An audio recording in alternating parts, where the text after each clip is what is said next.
The wind on the high plains of Wyoming did not just blow, it hunted. It scoured the earth in the late 1880s, stripping the soil down to hardpan and turning the dried winter grass into brittle lances that rattled against boot leather. It was a living, breathing malice that sought out any crack in a wall or gap in a coat collar. Ethan Calloway stood in the center of this vast, gray expanse, a pair of fencing pliers heavy in his gloved hand. He was a man seemingly carved from the same granite that jutted out of the foothills to the west. His shoulders were broad, set with the permanent tension of a man who expects a blow, and his face was a map of weathered skin, etched deep by 35 years of harsh seasons and harder memories. He squinted against the biting cold, his eyes the color of flint, watching the horizon where the sky pressed down on the earth. It felt too wide for one man. It always did. He gripped a loose strand of barbed wire, the metal biting into the thick leather of his glove, and pulled it taut against the cedar post. The wood groaned, resisting him, but Ethan held it fast, driving a staple in with 3 sharp, violent strikes of his hammer. The sound cracked like a pistol shot, swallowed instantly by the wind. This was his life. The rhythm of it was as unyielding as the seasons. He woke before the sun, the air in his small log cabin cold enough to freeze water in the basin. He broke the ice to wash his face, drank coffee that tasted like mud and iron, and went out to work until his fingers were numb and his back ached with a dull, familiar throb. He moved cattle through patches of crusted snow, checking for calves too weak to stand, his horse stepping carefully over the treacherous ground. Ethan worked alone. He ate alone. He slept alone. There had been a time when the silence of the ranch was peaceful, but lately it had curdled into something heavier. It felt like a judgment. Inside the bunkhouse, which he used now only for storage since moving into the main cabin, dust motes danced in shafts of pale winter light. In the main house, his evenings were spent mending tackle or reading by the light of a kerosene lamp. On the rough-hewn mantelpiece sat a tin box. It contained the only conversation he had left, a stack of letters from his brother. Samuel, who had died 3 years ago, not from a bullet or a horse, but from a fever that burned him up in 3 days. Ethan still read the letters sometimes, tracing the ink with a callous, hardened thumb, trying to remember the sound of a voice that laughed. The town of Bitter Creek lay 12 miles to the east, and Ethan avoided it when he could. He was not welcome there, not truly. He was tolerated because his coin was silver and his credit was good. But he saw the way mothers pulled their children closer when he tied his horse to the hitching rail. He heard the whispers that trailed behind him like smoke. He killed a man. It did not matter that it had happened 2 territories away, in a saloon in Deadwood that smelled of sawdust and stale whiskey. It did not matter that the circuit judge had ruled it self-defense, noting that the other man had drawn first and with drunk, murderous intent. The people of Bitter Creek only knew that Ethan Calloway had taken a life, and that he lived alone on the edge of the Badlands, and that there was a darkness in him that did not wash off. He was the wolf at the edge of the campfire light. Useful to keep the other predators away, perhaps, but never invited to sit and eat. Ethan finished the section of fence and wiped a gloved hand across his nose. The sky to the north was bruising, turning a deep, unsettled slate. A storm was coming, a bad one. The air held that metallic tang of snow, and the temperature was dropping fast. He needed supplies if he was going to wait it out. He mounted his mare, a sturdy bay named Bess, and turned her head toward town. She snorted, shaking her mane against the chill, and they set off at a trot, the hoofbeats muffled by the frozen earth. Bitter Creek was a huddle of wooden buildings clinging to the prairie, their false fronts bleached gray by the sun and wind. The main street was a mess of frozen ruts and mud that had turned to stone. Horses stood tethered with their heads low, tails flicking at the wind. Ethan rode in with his hat pulled low, the brim shadowing his eyes. He could feel the gaze of the town on him. 2 men loafing on the porch of the general store stopped talking as he passed, their eyes tracking him. He ignored them, his spine stiff. He was used to the silence that fell when he entered a room. He dismounted at the livery, paid a boy a nickel to watch Bess, and walked toward the freight office. He needed flour, coffee, and lamp oil. He wanted to be in and out before the first flake fell. The freight office was a cavernous building that smelled of dry pine, tobacco, and burlap. Dust hung in the air. Behind the high counter stood Silas Higgins, the clerk. Silas was a thin man with watery eyes and a smile that never quite reached them. He wiped his hands on a rag as Ethan approached. "Afternoon." "Calloway," Silas said, his voice pitching up slightly. Ethan nodded once. "Silas, I have a list." Silas took the scrap of paper, glancing at it, but his eyes darted back to Ethan with a strange, nervous energy. "I can get these, but you got something else here, something big." Ethan frowned. "I did not order anything else. Came in on the wagon yesterday from the railhead," Silas said, leaning over the counter. "Addressed to you. Ethan Calloway. Box 4. Bitter Creek. His brand is on the manifest." Ethan felt a prickle of unease at the base of his neck. He had ordered nothing. He had no family left to send him gifts. "Where is it?" Silas gestured toward the back of the room, where the shadows were deepest. Two local loafers, men Ethan recognized as ranch hands from the bar T, were leaning against a stack of barrels, watching with smirking interest. Ethan walked around the counter, his spurs jingling softly. In the center of the floor sat a crate. It was large, made of rough pine planks nailed shut tight. It was long enough to hold a piece of farm machinery, perhaps a new plow or a thresher part, but it looked odd. There were no markings from a manufacturer, just his name, scrawled in thick black grease pencil on the top, and a few holes bored into the sides near the top, as if for ventilation. Ethan stared at it. "This is a mistake." "No mistake," Silas said, coming up behind him, clutching a clipboard. "Paperwork matches. You have to sign for it." "I am not signing for what I do not know," Ethan said, his voice low and rough like gravel sliding. Silas chuckled, a nervous, grating sound. "Come on, Calloway. Maybe you ordered yourself some fancy Eastern goods and forgot a piano, or maybe a statue." One of the loafers by the wall laughed. "Maybe it is a mail-order bride. Calloway, one that does not talk back." The other man snickered. "Too quiet for a bride. Maybe it is just the parts." Ethan felt a flash of anger, hot and sudden.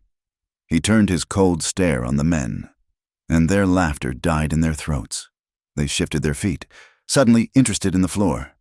Silas cleared his throat, thrusting the clipboard forward. "Look, storm is coming. I want to close up. If it is really yours, open it up. Now. Then you can see it is no mistake." Ethan looked at the crate again. It sat heavy and silent on the floorboards. A strange dread curled in his gut. He did not want to open it. He wanted to walk away, get on his horse, and ride back to the silence of his ranch. But the curiosity of the room was a physical weight.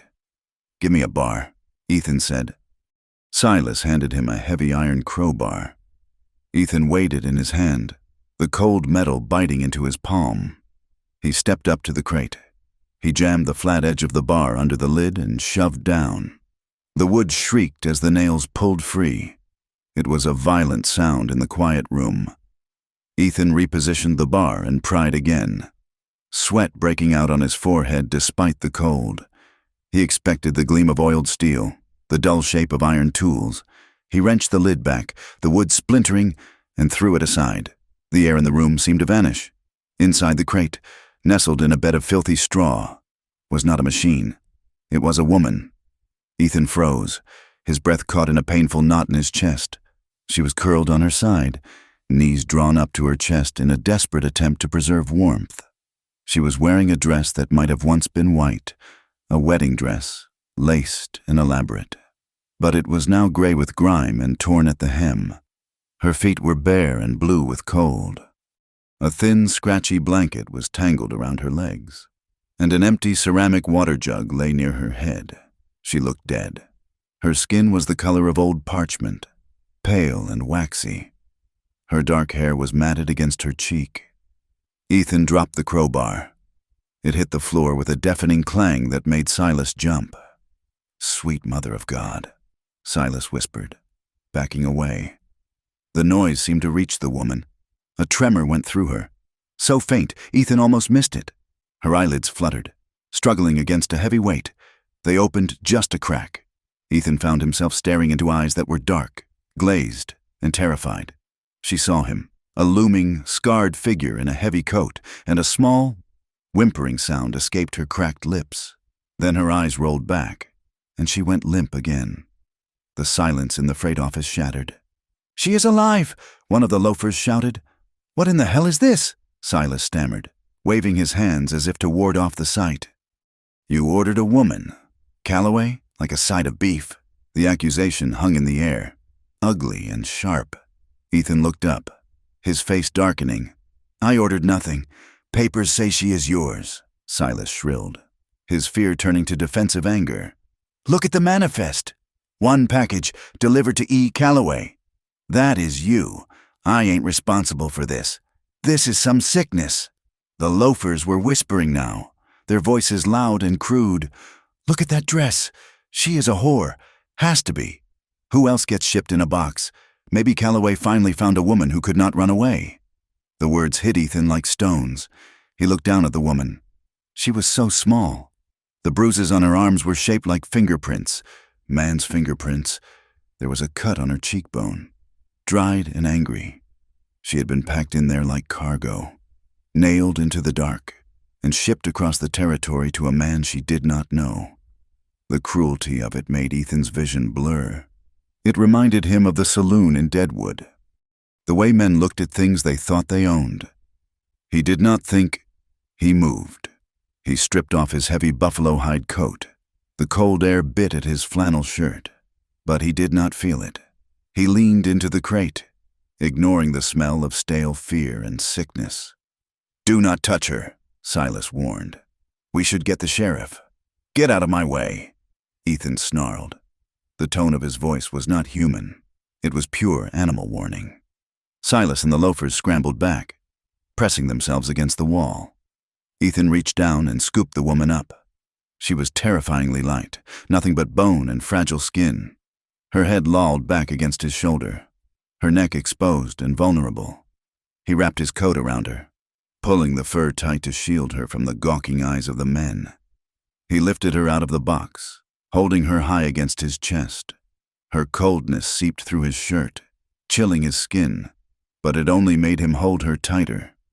He felt a fierce, protective surge rise in him, ancient and overwhelming. She was not a crate. She was not a package. He turned and walked toward the door.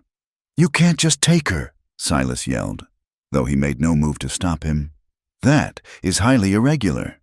Ethan paused at the door, turning his head.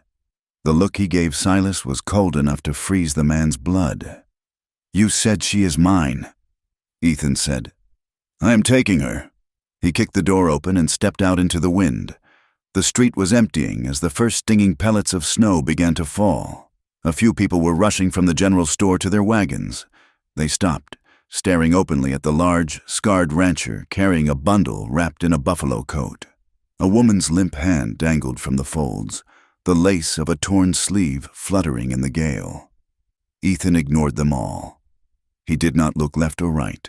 He marched to the livery stable, his boots crunching in the frozen mud. "Get my wagon," he ordered the stable boy. "Now." The boy, wide-eyed, scrambled to hitch Bess to the buckboard. Ethan stood in the shelter of the stable overhang, shielding the woman's face from the wind with his own body. She was breathing, but it was shallow, a ragged hitch in her chest. When the wagon was ready, Ethan laid her gently in the bed, on top of the burlap sacks he kept there. He climbed up, grabbed the reins, and drove the wagon back to the freight office. He did not go inside. He jumped down, ran in, and grabbed the papers that Silas had left on the counter, along with a thick envelope he saw tucked into the straw of the crate. "Hey!" Silas shouted. Ethan ignored him, climbed back into the wagon, and snapped the reins. The drive back to the ranch was a race against the sky.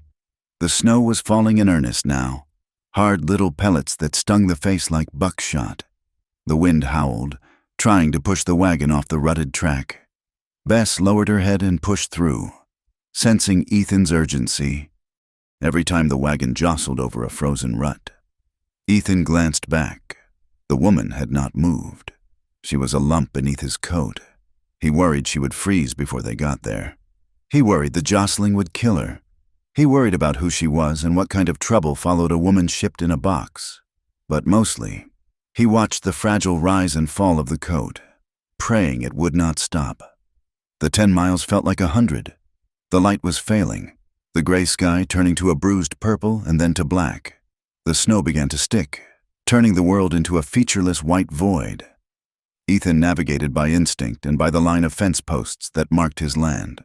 Finally, the dark shape of his cabin appeared through the swirling white. He pulled the wagon up to the porch, not bothering to take it to the barn yet. He leaped down, his knees protesting the impact, and scooped the woman up again. She felt even colder now. He kicked the cabin door open and carried her inside. The cabin was dim, the fire in the hearth having burned down to red embers. But it was out of the wind. He carried her to his bunk, the only real bed in the place, and laid her down. He moved quickly, his hands shaking slightly, not from cold, but from adrenaline. He built up the fire, feeding it kindling until the flames roared and light danced on the log walls. He filled the kettle and swung it over the heat. He turned back to the bed. He needed to get her warm. He needed to check for injuries. Ethan hesitated. He stood over her, his hands hovering. He was a man who had lived without a woman for a decade. He was a man the town whispered about. To touch her, to undress her enough to find injuries, felt like a violation, even if it was to save her life. But looking at her blue lips, he knew he had no choice. "Forgive me, ma'am," he whispered to the unconscious woman. He peeled back the heavy buffalo coat.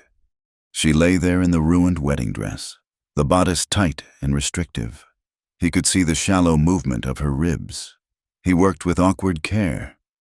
He unlaced the muddy boots from her feet, chafing her icy toes between his rough palms to bring blood back. He found a clean wool blanket and tucked it around her. He wet a cloth with warm water and gently wiped the grime from her face. As the firelight brightened the room, he saw her clearly for the first time. She was young, perhaps 25. Her face was thin, her cheekbones sharp.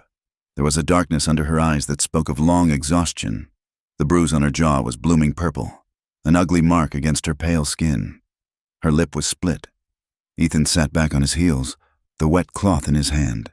The wind shrieked outside, shaking the cabin door in its frame, a sound like 1,000 screaming ghosts. He looked at the woman in his bed, a stranger, a mystery. What kind of desperation forced a woman into a box? What kind of men nailed the lid down?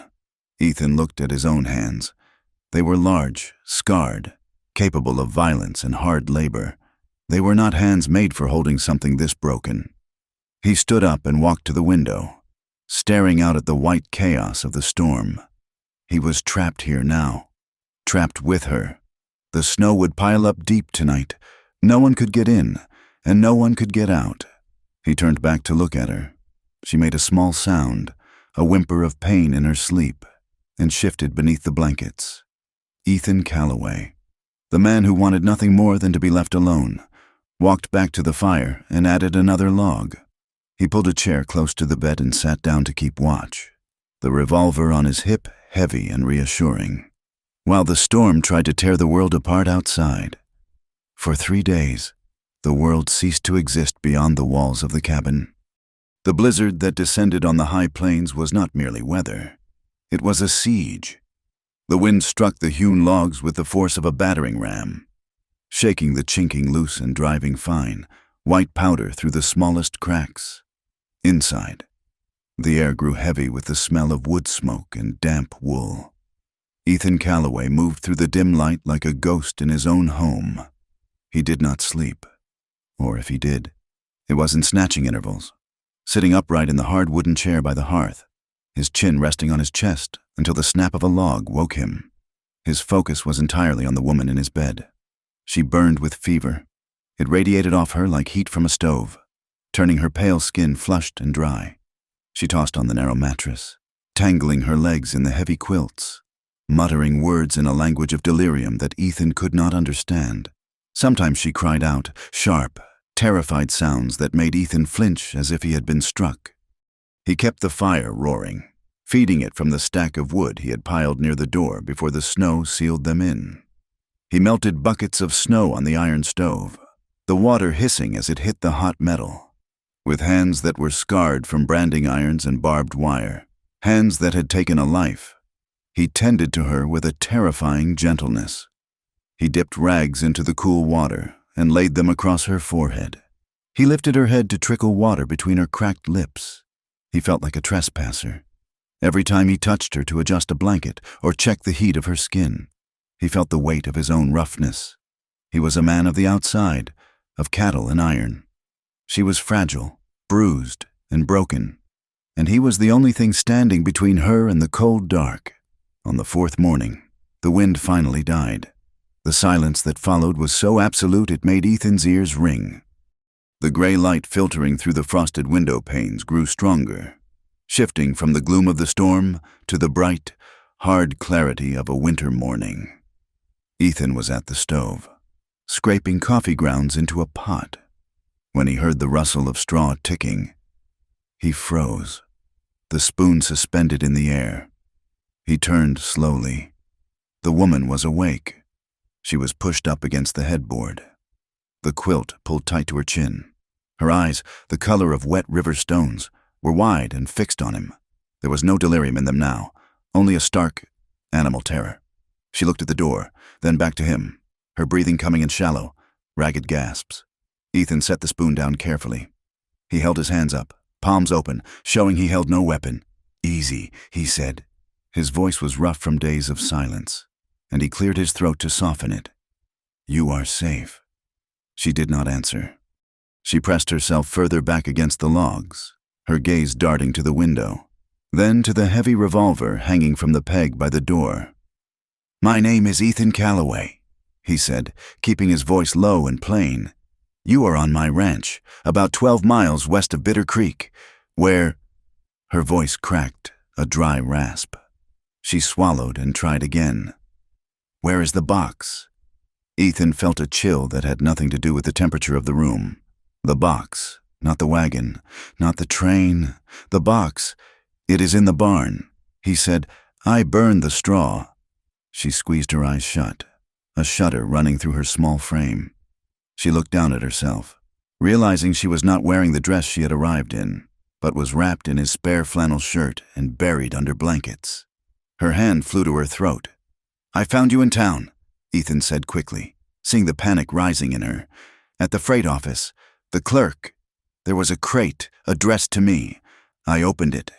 You were inside." He watched her process this. She looked at his face, searching for the lie, but found only the flat, exhausted truth written there. "You took me out?" she whispered. "I did." "Why?" The question hung in the air, simple and devastating. Why would a man take a broken thing out of a box unless he intended to use it? "Because you were dying," Ethan said, "and because I do not hold with shipping people like cattle." She stared at him for a long time. The terror did not leave her eyes, but the edge of it dulled slightly, replaced by a wary confusion. She looked at his hands, then at his face, studying the scars and the lines of fatigue. "I am Clara," she said. Ethan nodded. "Hello, Clara. Do you have a last name?" She hesitated. Her mouth opened, then closed. She looked down at her hands, which were gripping the quilt so hard her knuckles were white. "I do not know if I do anymore," she said softly. Ethan turned back to the stove, giving her a moment of privacy. He poured a cup of coffee, the steam rising in the cold air, and brought it to her. She took it with trembling hands, the ceramic clinking against her teeth as she took a sip. Over the next 2 days, as the snow settled and the sun tried to warm the frozen earth, Clara recovered her strength. She was still weak, her legs unsteady when she tried to walk across the cabin, but the fever had burned itself out. They moved around each other like two stray dogs in a small alley, wary, circling, careful not to make sudden movements. Ethan slept on a pallet of blankets near the hearth, leaving her the bed. He cooked simple meals of beans and salt pork, which she ate with the hunger of someone who had been starved. Bit by bit, the story came out. It did not come in a flood, but in jagged fragments, dropped into the silence of the long evenings. She told him of a town in Nebraska, of a stepfather who saw her not as a daughter but as a ledger entry. He had debts, gambling debts mostly, and he had made an arrangement with a storekeeper in a mining camp 3 territories away. A contract, a marriage in exchange for a cleared slate. "I was 18, Clara said, staring into the fire. I thought marriage might be a way out. The storekeeper was old, they said, but kind. But the storekeeper had died of a heart attack 2 days before she arrived. She had stepped off the stagecoach into a town of mud and strangers, with no money and nowhere to go. The contract, she said, her voice dropping to a whisper. My stepfather had signed a contract. It said I was to be delivered. Since the storekeeper was dead, the debt reverted to his creditors. Ethan felt a muscle jump in his jaw. Creditors. Men who ran a house. Clara said, a house where women are, where they are rented. They said I was property, part of the estate. I tried to run. They caught me. They said if I wanted to run, they would ship me to someone who would know how to break me. They put me in the box. They said... She stopped, her breath hitching. They said it was cheaper than a ticket, and that by the time I was opened, I would be too weak to fight. Ethan stood up. He could not sit still. He paced the length of the small cabin, his boots heavy on the floorboards. A cold, slow anger was uncoiling in his chest, a venomous snake waking up. It was familiar. It tasted like copper and ash. It reminded him of Deadwood, of the saloon girl, barely 16, and the miner who had been beating her with the buckle of his belt because she had spilled his whiskey. Ethan had not meant to kill the man. He had only meant to stop him. But the rage had taken over, the blind, red fury at the sight of strong hands hurting something weak. The man had drawn a knife. Ethan had drawn his Colt. It was self-defense, the law said. But Ethan knew the truth. He had wanted the man dead before the knife ever appeared. He looked at Clara. She was watching him, shrinking back into the chair, seeing the violence in his walk. I am sorry, Ethan said, forcing himself to stop. He leaned his hands on the back of his own chair, his knuckles white. That is, there is no word for what that is. They are looking for me, Clara said. The men who shipped me. They expect a return on their investment. They will not find you here, Ethan said. You do not know them. And Clara looked at the door, at the vast emptiness outside, the town. They saw you take me. They saw me save you. They saw a man take a woman out of a crate, Clara said, her voice bitter. Do you know what they are saying? They are saying you bought me. They are saying I am your whore. If I go back there, if I am found here, I am ruined. Ethan, in the eyes of the law, I might even be theirs. Ethan wanted to argue, but the words died in his throat. He knew the world. He knew how it looked at women who had fallen through the cracks, and how it looked at men like him. When the snow melted enough to open the door without shoveling, Ethan went to the barn. He found the crate where he had left it, smashed in the corner. He retrieved the thick envelope he had taken from the straw and brought it back to the cabin. He laid the papers on the table. Clara sat opposite him. She did not want to touch them. Ethan opened the envelope. Inside were freight bills of lading, marking the contents as household goods, fragile. Beneath that was a handwritten contract, crude but legally phrased, transferring custody and service of one Clara Vance to the bearer of the document. And there was a note. It was written on scented paper that smelled cloying and sweet, like rotting flowers. To the recipient, the note read in a flowing, feminine hand, the girl is difficult, but paid for. Whoever holds the crate holds the girl.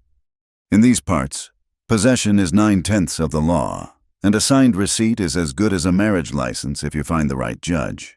Enjoy. It was signed simply, the Madam. Ethan felt bile rise in his throat. He looked at Clara. She was reading the note, her face draining of blood until she looked as dead as she had in the box. Possession, she whispered. This paper is worth nothing, Ethan said. though he sounded unsure. "It is slavery. That was abolished. It is debt," Clara said. "And out here, debt is stronger than law. If the sheriff sees this, if he sees I was signed over, he might send me back just to avoid trouble. Or worse." She looked up at him, her eyes brimming with tears. "I cannot go back. I will die first. I will walk out into the snow and lie down before I let them touch me again." Ethan believed her. He looked at the contract, then at the gun on the wall, then at the woman trembling at his table. He realized then that simply feeding her and warming her was not enough. If he took her to town and put her on a stagecoach, the men would track her. If he kept her here without legal standing, the sheriff could come and take her as a vagrant or a runaway. He needed a shield made of iron and paper.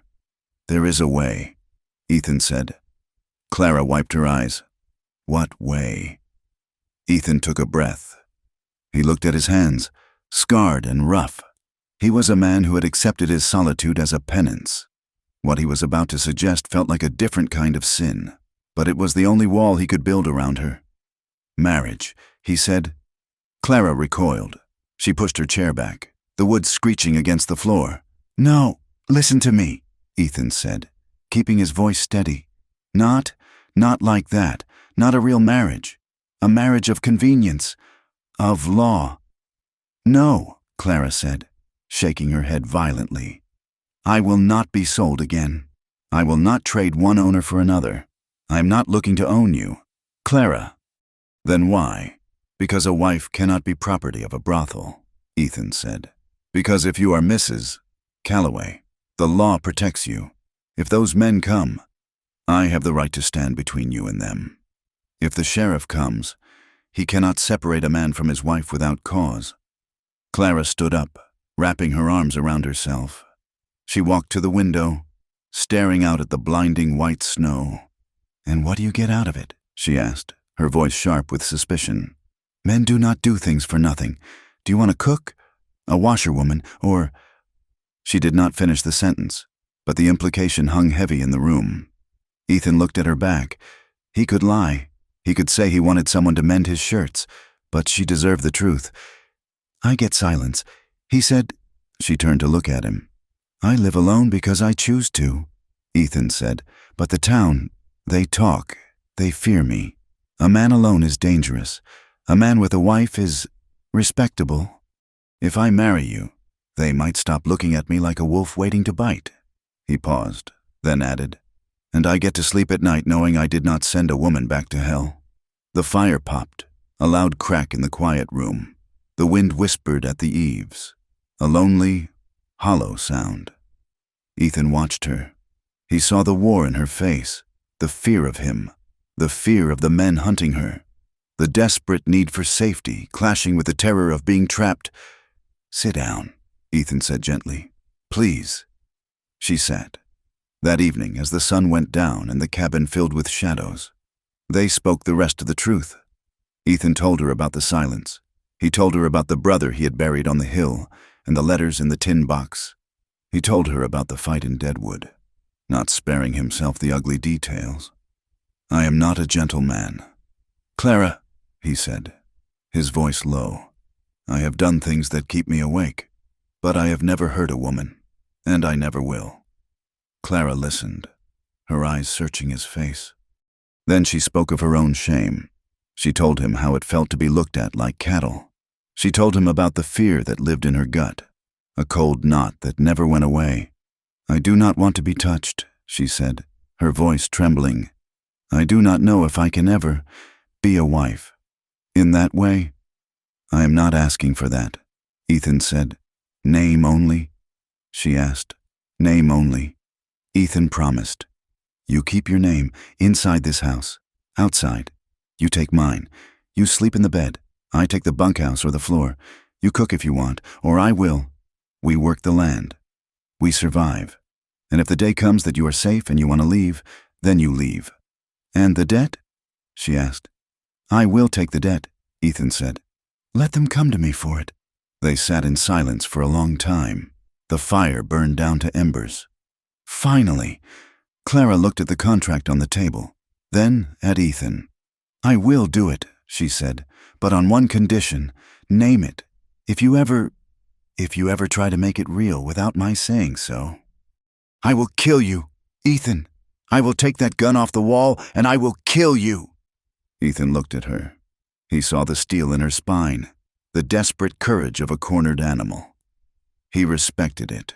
"Agreed," he said. The next morning, the sky was a hard, pale blue. The temperature was well below freezing, but the road was passable. Ethan hitched Bess to the wagon. Clara came out wearing her ruined dress, which she had tried to clean, covered by his heavy coat. She looked like a child playing dress-up, except for the haunted look in her eyes. They rode into town in silence. The air was so cold it burned the lungs. When they rolled down the main street of Bitter Creek, heads turned. The blacksmith stopped his hammer. A woman shaking a rug on a porch froze. They all watched the rancher and the woman from the crate. Ethan stared straight ahead, his jaw set like granite. Clara sat beside him, her chin high, though Ethan could see her hands trembling in her lap. They stopped at the small white church at the end of town. Reverend Reed was inside, polishing the brass candlesticks. He was a thin, nervous man who smelled of chalk and old paper. When Ethan told him what they wanted, the Reverend dropped his polishing cloth. "Now, Ethan," he stammered, looking from the scarred rancher to the bruised woman. "This is sudden and highly irregular. The circumstances of this young lady's arrival are none of your concern." "Reverend," Ethan said, his voice flat, "she is a free woman. I'm a free man. We wish to be married." The Reverend looked at Clara. "Miss, are you being coerced?" Clara looked the holy man in the eye. "No, Reverend, I'm choosing this." The ceremony was brief. There were no flowers, no music, just the smell of dust and the droning voice of the Reverend reading from the Book of Common Prayer. Ethan held his hat in his hands. When the time came, he placed a plain gold band on Clara's finger, his mother's ring, which he had kept in the tin box for years. It was loose on her finger. "I now pronounce you man and wife," the Reverend said, sounding like he was pronouncing a sentence rather than a blessing. They walked out into the sunlight. A small crowd had gathered by the wagon. Silas, the freight clerk, was there, along with the loafers. They stared. Someone whispered, loud enough to be heard, "Opened the box and got himself a wife. Did not even have to pay for shipping." Ethan stopped. He turned slowly to face the crowd. He did not speak. He just looked at them, his hand resting casually near the hip where his revolver sat. The whispers died out. The crowd shifted, people suddenly finding reasons to look at their boots or the sky. Ethan helped Clara into the wagon. He did not touch her waist. He offered his hand, and she took it. Her grip was cold and dry. They rode back to the ranch as the sun began to dip toward the mountains, painting the snow in shades of violet and blood orange. They were married, bound by law and God. And yet, the distance between them on the wagon seat felt wider than the prairie itself. That night, the cabin felt different. The air was charged with a strange tension. They were no longer two survivors waiting out a storm. They were husband and wife. Ethan cooked a stew of dried beef and potatoes. They ate at the small table, the scraping of forks on tin plates the only sound. "More?" Ethan asked. "No, thank you," Clara said. It was good. It was barely edible, and they both knew it. When the meal was done, Clara cleared the plates.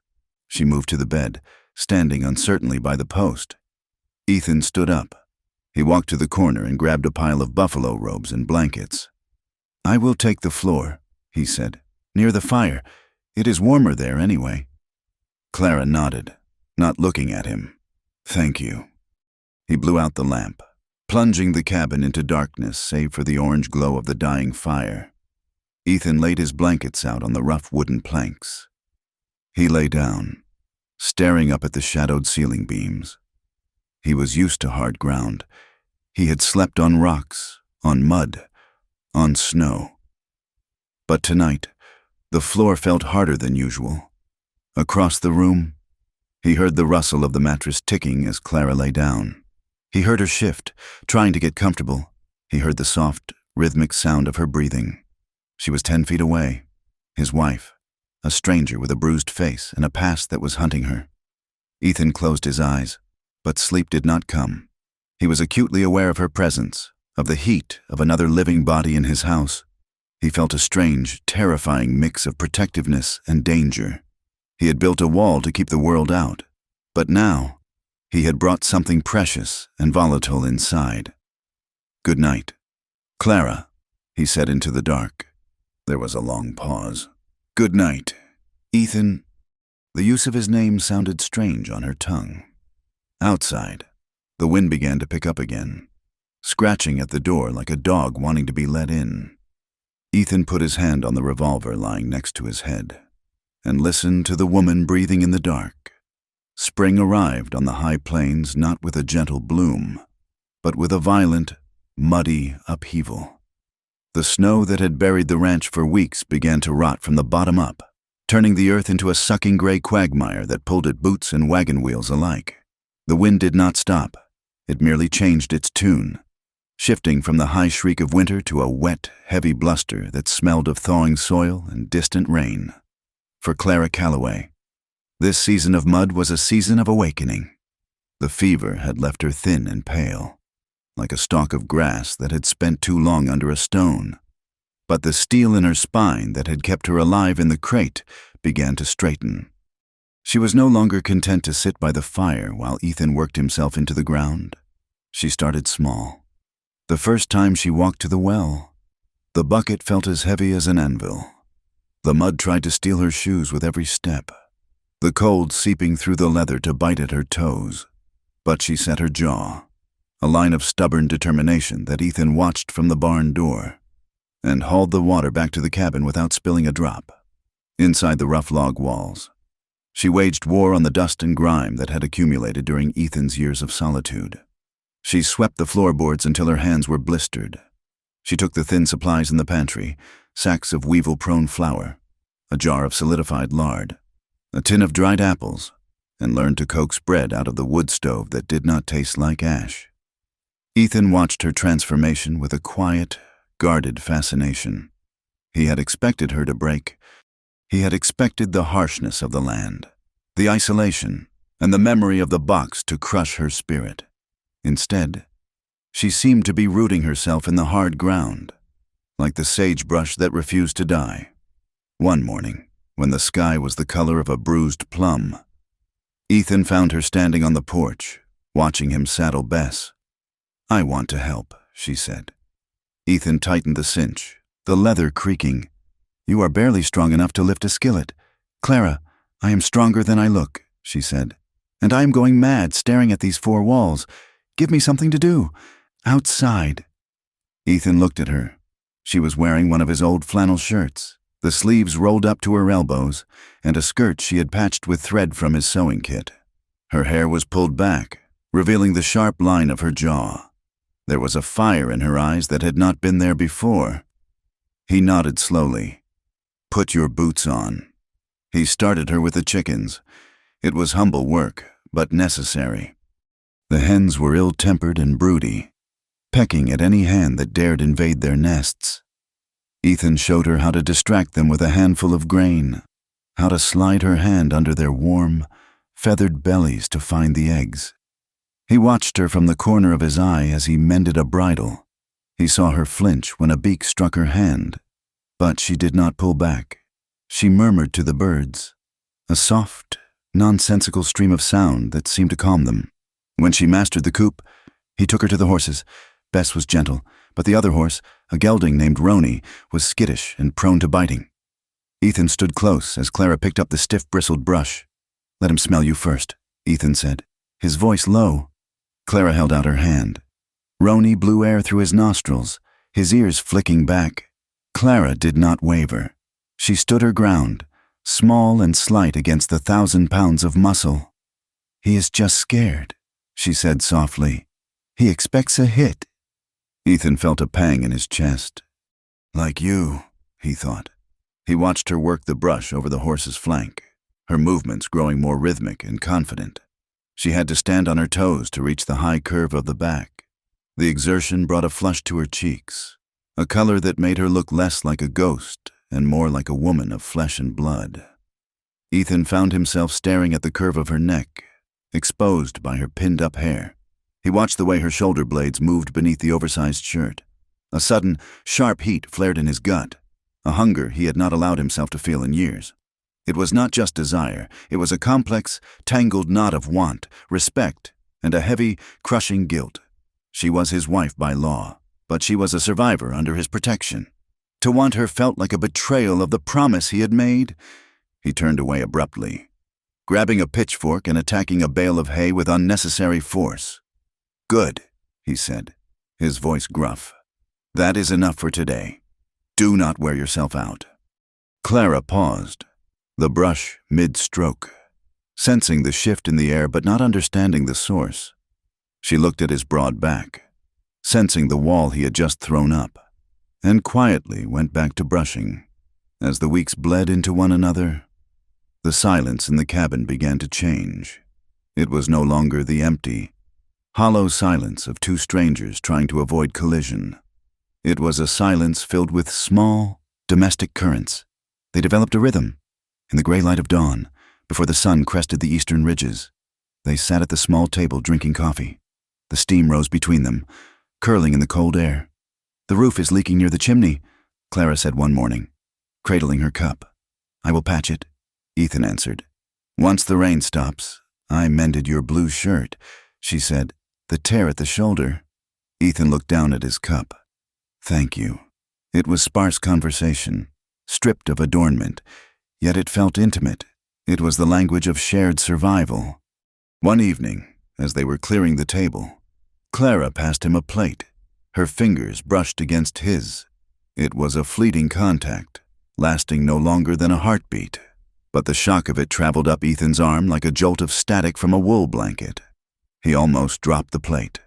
He looked up, and for a second, their eyes locked. He saw the same shock mirrored in her gaze, a widening of the pupils, a sudden intake of breath. The air in the cabin seemed to thicken, charged with the unspoken reality of a man and a woman living in a single room, lying in the dark, listening to each other breathe. Clara pulled her hand back quickly, clutching it to her apron. I will wash up," she stammered. Ethan turned to the fire, staring into the flames until his eyes burned, willing his heart to slow its heavy, treacherous beating. Late in March, the supplies ran low again. The flour barrel was scraping bottom, and they were out of coffee. A trip to town could no longer be avoided. "Get your coat," Ethan said. Clara hesitated. Since the wedding, she had not left the ranch. The world outside the fence line felt like a mouth waiting to swallow her. "I can stay here," she said. "No," Ethan said. "I will not leave you alone, not with the roads clearing. Anyone could ride up." The drive to Bitter Creek was tense. The mud had hardened into deep, unforgiving ruts that tossed the wagon from side to side. The sky was a vast, indifferent blue, the sun offering light but little warmth against the lingering chill. When they rolled onto the main street, the town seemed to pause. It was a Saturday, and the boardwalks were busy. Ranchers were in for supplies. Women were moving between the dry goods store and the milliner, and men were lounging outside the saloon. As the wagon creaked past, heads turned. Conversations stopped mid-sentence. Ethan felt the weight of the stairs physically, like a press of heavy hands on his shoulders. He kept his eyes forward, his expression carved from stone. But he was acutely aware of Clara beside him. She sat rigid, her hands clasped so tightly in her lap that the knuckles were white. He pulled the wagon up to the general store and tied the horses. He walked around to help Clara down. When she took his hand, her palm was damp with sweat despite the cold. "Stay close," he murmured. They walked onto the boardwalk. A group of women stood near the door of the mercantile. As Clara approached, they fell silent. One of them, the banker's wife, wearing a hat with a stiff feather, looked Clara up and down with a gaze that stripped her bare. It was a look of pure, distilled judgment. It saw the mended dress, the worn boots, and the shadow of the crate. "Well," the woman said to her companion, "loud enough to carry. I suppose standards have fallen in Bitter Creek. Used to be we knew where people came from." Her companion sniffed. Some things are better left in the freight yard. Clara flinched as if she had been slapped. She lowered her head, her face burning with a humiliation that was hot and suffocating. She tried to step around them, to shrink until she was invisible. Someone from the group of men near the saloon chuckled. A low, gritty voice muttered, "There goes the crate wife. Wonder if he kept the receipt." Ethan stopped. The air around him seemed to drop 10 degrees. He turned slowly toward the men. His hand did not go to his gun, but it rested on his belt, close enough to be a promise. He fixed his gray eyes on the man who had spoken, a drifter with a stained beard. "You have something to say. Say it to me," Ethan said. His voice was not loud, but it cut through the street noise like a whip crack. The drifter looked at Ethan's scars, at the width of his shoulders, and at the cold, dead look in his eyes. He swallowed, looked away, and spat tobacco juice into the mud. "Just talking about the weather, Calloway." Ethan held the stare for a second longer, letting the threat hang there, heavy and suffocating. Then he turned back to Clara. He did not just walk beside her. He moved his hand to the small of her back. It was a firm, solid pressure. It was not a caress, but a claim. He was placing himself between her and the world. He was telling the town, without speaking a word, "This is mine. You touch her, you bleed." Clara felt the heat of his hand through the layers of her coat and dress. It burned against her spine. It was terrifying. That touch, it reminded her of ownership, of men taking what they wanted, but it also felt like a shield. For the first time in her life, a man was using his strength not to take from her, but to hold back the wolves. A confusing warmth spread through her chest, a mixture of gratitude and a sharp, sudden longing to lean back into that hand, to let him carry the weight. She was afraid of how much she wanted it. They entered the store. The shopkeeper, Mr. Henderson, was behind the counter. He was a man who usually greeted Ethan with a nod and a fair price. Today, he would not look Clara in the eye. He took Ethan's list and began gathering items, slamming cans of peaches and sacks of beans onto the counter with unnecessary force. His wife, who usually offered customers a piece of hard candy, was sweeping the back corner, her back turned resolutely toward them, while Ethan was counting out coins. A man walked in. It was Deputy Miller, a man with a shiny badge and pockets that were always empty until poker night. He leaned against the doorframe, picking his teeth with a splinter of wood. "Heard some interesting news from the wire." "Calloway," Miller said. Ethan did not look up from his counting. "Is that so?" "Yeah, seems some businessmen from over near Laramie are asking about a missing investment." "A girl?" Clara froze. The tin of coffee in her hand felt suddenly slippery. "Seems they think she was stolen," Miller continued, his eyes sliding over Clara with a greasy familiarity. "They say she has debts, big debts, and that whoever took her might be liable for theft." "I have a bill of sale," Ethan said, sliding a silver dollar across the counter. "And a marriage license." Miller laughed. A dry, rattling sound. "Paper burns. Calloway, these men, they do not care much for paper. They are saying you owe them, and they are saying they are coming to collect." Ethan picked up the sack of flour. He turned to Miller. "Let them come," Ethan said, "but tell them the road to my ranch is long, and the ground is hard. It is a bad place to dig graves." He took Clara's elbow, guiding her out of the store, past the staring eyes, and back to the wagon. The ride home was silent. The silence was not the comfortable quiet of the morning. It was heavy, thick with fear. Clara stared at the horizon, where the clouds were gathering in dark, bruised knots. She could feel her past riding toward her. It was not a nightmare anymore. It was men on horses, bringing chains and ledgers. Back at the ranch, the evening settled in with a brooding darkness. Ethan unhitched the horses and tended to them while Clara went inside to start the fire. Her hands shook so badly she dropped the match twice. When Ethan came in, he stomped the mud from his boots and washed his hands in the basin. The water turned gray. He dried them on a rough towel and looked at Clara. She was sitting in the rocking chair, her body curled in on itself, her face buried in her hands. She was making no sound, but her shoulders were shaking. Ethan walked over to the hearth. He put a log on the fire, watching the sparks fly up the chimney. "They will not take you," he said. "You do not know them," Clara whispered into her palms. "I know their kind." "No," Clara said. She dropped her hands and looked at him. Her face was ravaged by fear, her eyes red-rimmed. "You do not know. You think this is just about money, about a contract. It is about power," Ethan said. "It is about shame," Clara said, her voice rising. She stood up, unable to contain the tremors that were racking her body. She began to pace, the words spilling out of her like blood from a reopened wound. She told him things she had kept locked in the darkest corners of her mind. She told him about the night her stepfather sat at the kitchen table with the broker, drinking whiskey. She told him about the way her stepfather's hand had felt on the back of her neck, heavy, sweaty, squeezing until she could not breathe, while he signed the paper that sold her. "He looked at me like I was a broodmare he was tired of feeding," Clara said, tears streaming down her face. "He took the money and he counted it right in front of me." She told him about the room they had locked her in while waiting for the train, about the men who came to the door to look through the slide, their eyes wet and hungry, assessing her value. "And there was a boy," she choked out. "Before all of it, in Nebraska. His name was Thomas. We were going to run away.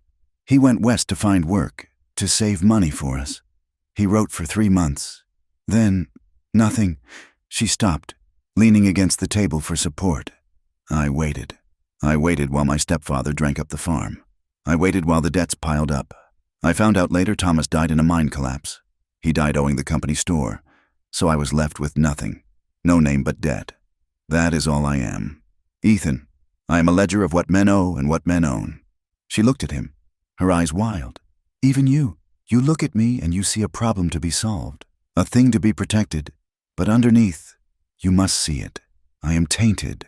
I have been handled and traded and shipped in a box. That does not wash off." Ethan listened to every word. He sat on the bench by the fire, his elbows on his knees, his hands clasped so tightly that the knuckles were white ridges. His face was in shadow, but the firelight caught the hard line of his jaw. He felt a rage so pure and hot it almost blinded him. He wanted to burn the world down. He wanted to find every man who had ever looked at her with greed and tear them apart. But looking at her, shaking, broken, believing she was dirt, he knew that rage was not what she needed. He stood up. He crossed the small space between them. Clara flinched, expecting anger, expecting disgust. Ethan knelt. The movement was so unexpected that Clara stopped crying. He went down on one knee in front of her, ignoring the hardness of the floor, lowering his height so he had to look up at her. He reached out, but he did not touch her. He held his hands open, palms up. "You are not a debt," he said. His voice was soft, rough with emotion. He took a breath, fighting to keep his voice steady. "You are not a box. You are not a thing. You are Clara." "Ethan," she whispered. "I do not see taint," he said, and his voice cracked, a fissure in the stone of his composure. "I see a woman who survived hell and walked out on her own 2 feet. I see the woman who mends my shirts and talks to my horses." He looked her in the eye, his gaze fierce and open. "You are the only clean thing in this house. Clara, I am the one with blood on my hands. I am the one the town fears. If anyone is ruined, it is me." The silence that followed was absolute. The wind outside ceased to exist. The fire ceased to pop. There was only the sound of 2 hearts beating in the dim light. Clara looked down at his hands, scarred, calloused, large enough to crush her, yet held open in offering. She looked at his face, stripped of its usual mask, revealing a raw, aching honesty. Impulsively, without thinking, she reached out. She placed her small, trembling hand into his large, rough one. The contact was electric. It was not the accidental brush of fingers over a plate. It was a choice. Ethan's hand closed around hers, not to trap, but to hold. His grip was warm and solid. He looked at their joined hands for a long moment. Then, slowly, With the reverence of a man approaching an altar, he leaned forward. He pressed his lips to her knuckles. It was not a kiss of hunger. It was not the wet, grasping kiss of the men she feared. It was dry, warm, and infinitely gentle. It was a vow spoken against her skin. A tremor went through Clara, starting at her hand and shuddering through her entire body. It was a shock of feeling so intense it frightened her. It was the feeling of being cherished. Ethan stayed there for a moment, his eyes closed, breathing in the scent of lye soap and skin. Then he pulled back, looking up at her. The air between them hummed. It was thick with a new kind of tension, not fear, not awkwardness, but a profound, terrifying pull. He stood up slowly, never letting go of her hand until he was fully upright. They stood close, inches apart. Clara had to crane her neck to look at him. She could feel the heat of his body. She could see the pulse beating in the hollow of his throat. She wanted to step forward. She wanted to press herself against that solid chest and forget the world. She saw the same want in his eyes, a darkening of the gray, a pupil-blown intensity that made her knees weak. But the shadow of the past was still too long. The men were coming. The fear was not gone, only held at bay. Ethan seemed to realize it too. He squeezed her hand once, hard, then let it go. "Get some sleep," he said, his voice strained. "You are safe here." He turned and walked to his pile of blankets on the floor, moving like a man walking through deep water. That night was an agony of silence. Ethan lay on the floor, staring into the dying embers. His body ached. It was a physical pain, a deep, resonant thrumming in his blood. He could smell her scent in the room. He could hear the rustle of the mattress as she turned. He wanted her. God help him. He wanted her. Not just to protect her, not just to save her. He wanted the woman who had stood up to him in the barn. He wanted the woman who had looked the banker's wife in the eye. But the fear of his own nature held him down. He was a killer. He was a rough beast of the plains. If he touched her now, if he took what he wanted, would he be any different than the men who had signed the contract? He had promised her safety. He had promised her he would not claim her. In the bed, Clara lay with her eyes wide open. She touched the knuckles of her hand, tracing the spot where his lips had rested. The skin still tingled. She imagined him standing up. She imagined him crossing the room. She imagined him pulling the quilt back and sliding into the bed beside her. The thought did not make her sick with terror as it would have a month ago. It made her heart hammer a frantic, heavy rhythm against her ribs. She wanted to be held. She wanted to know what it felt like to be touched by a man who asked instead of took. But the shame was a heavy blanket. "I am tainted," the voice in her head whispered. "He is just being kind. He is doing a duty." The unspoken longing filled the cabin, thicker than the smoke, heavier than the timber logs. Spring on the plains was a violent affair. 2 days later, the sky turned a bruised, greenish black. Thunder rolled down from the mountains, sounding like artillery fire. Sheets of rain swept across the land, turning the world into a blur of gray water. Ethan was in the barn, checking the roof for leaks. When he saw them, he was looking out the loft door, squinting through the downpour. In the distance, coming over the rise of the hill that marked the edge of his property, were 3 riders. They were not cowboys looking for strays. They rode with a purpose, hunching against the rain, their horses moving in a tight formation. They wore long duster coats that flapped in the wind. Ethan felt a cold knot tighten in his stomach. He raised a pair of field glasses to his eyes. The rain obscured the faces, but he saw enough. He saw the way the lead rider sat in the saddle, arrogant, heavy. He saw the rifle scabbard on the saddle, and he recognized the horse, a flashy piebald that he had seen tied outside the freight office the day he found the crate. It belonged to one of the men who had been laughing in the corner, or perhaps one of the men Silas had been talking to, or perhaps it was one of the men from the documents, the men from the business. The danger was no longer a rumor in town. It was no longer a piece of paper on a table. It was here. It was riding through the mud, coming for the woman in his cabin. Ethan lowered the glasses. He did not feel fear. He felt a terrible, icy clarity. He climbed down the ladder, his boots hitting the floor with a heavy thud. He checked the load in his revolver. He grabbed his Winchester rifle from the tack room.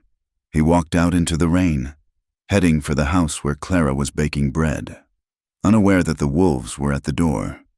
The sky that afternoon was the color of a healing bruise, purple and sullen at the edges, thickening into a charcoal gray directly overhead. The wind had dropped to a whisper, a deceptive stillness that usually heralded hail or thunder. Ethan Calloway was in the yard, splitting firewood with a rhythmic, violent efficiency, the axe head gleaming as it rose and fell. He stopped mid-swing, the hair on the back of his neck standing up. It was an instinct honed by years of living where the law was thin and help was non-existent. He lowered the axe slowly and looked toward the rise of the East Road. 3 riders crested the hill. They did not ride like neighbors coming to borrow sugar. They rode abreast, taking up the width of the track, their horses stepping high and skittish. They wore long canvas dusters that were stained with the yellow mud of the territory roads, and their hats were pulled low, even from this distance. Ethan could see the glint of rifle scabbards and the heavy drag of sidearms on their hips. Ethan set the axe down.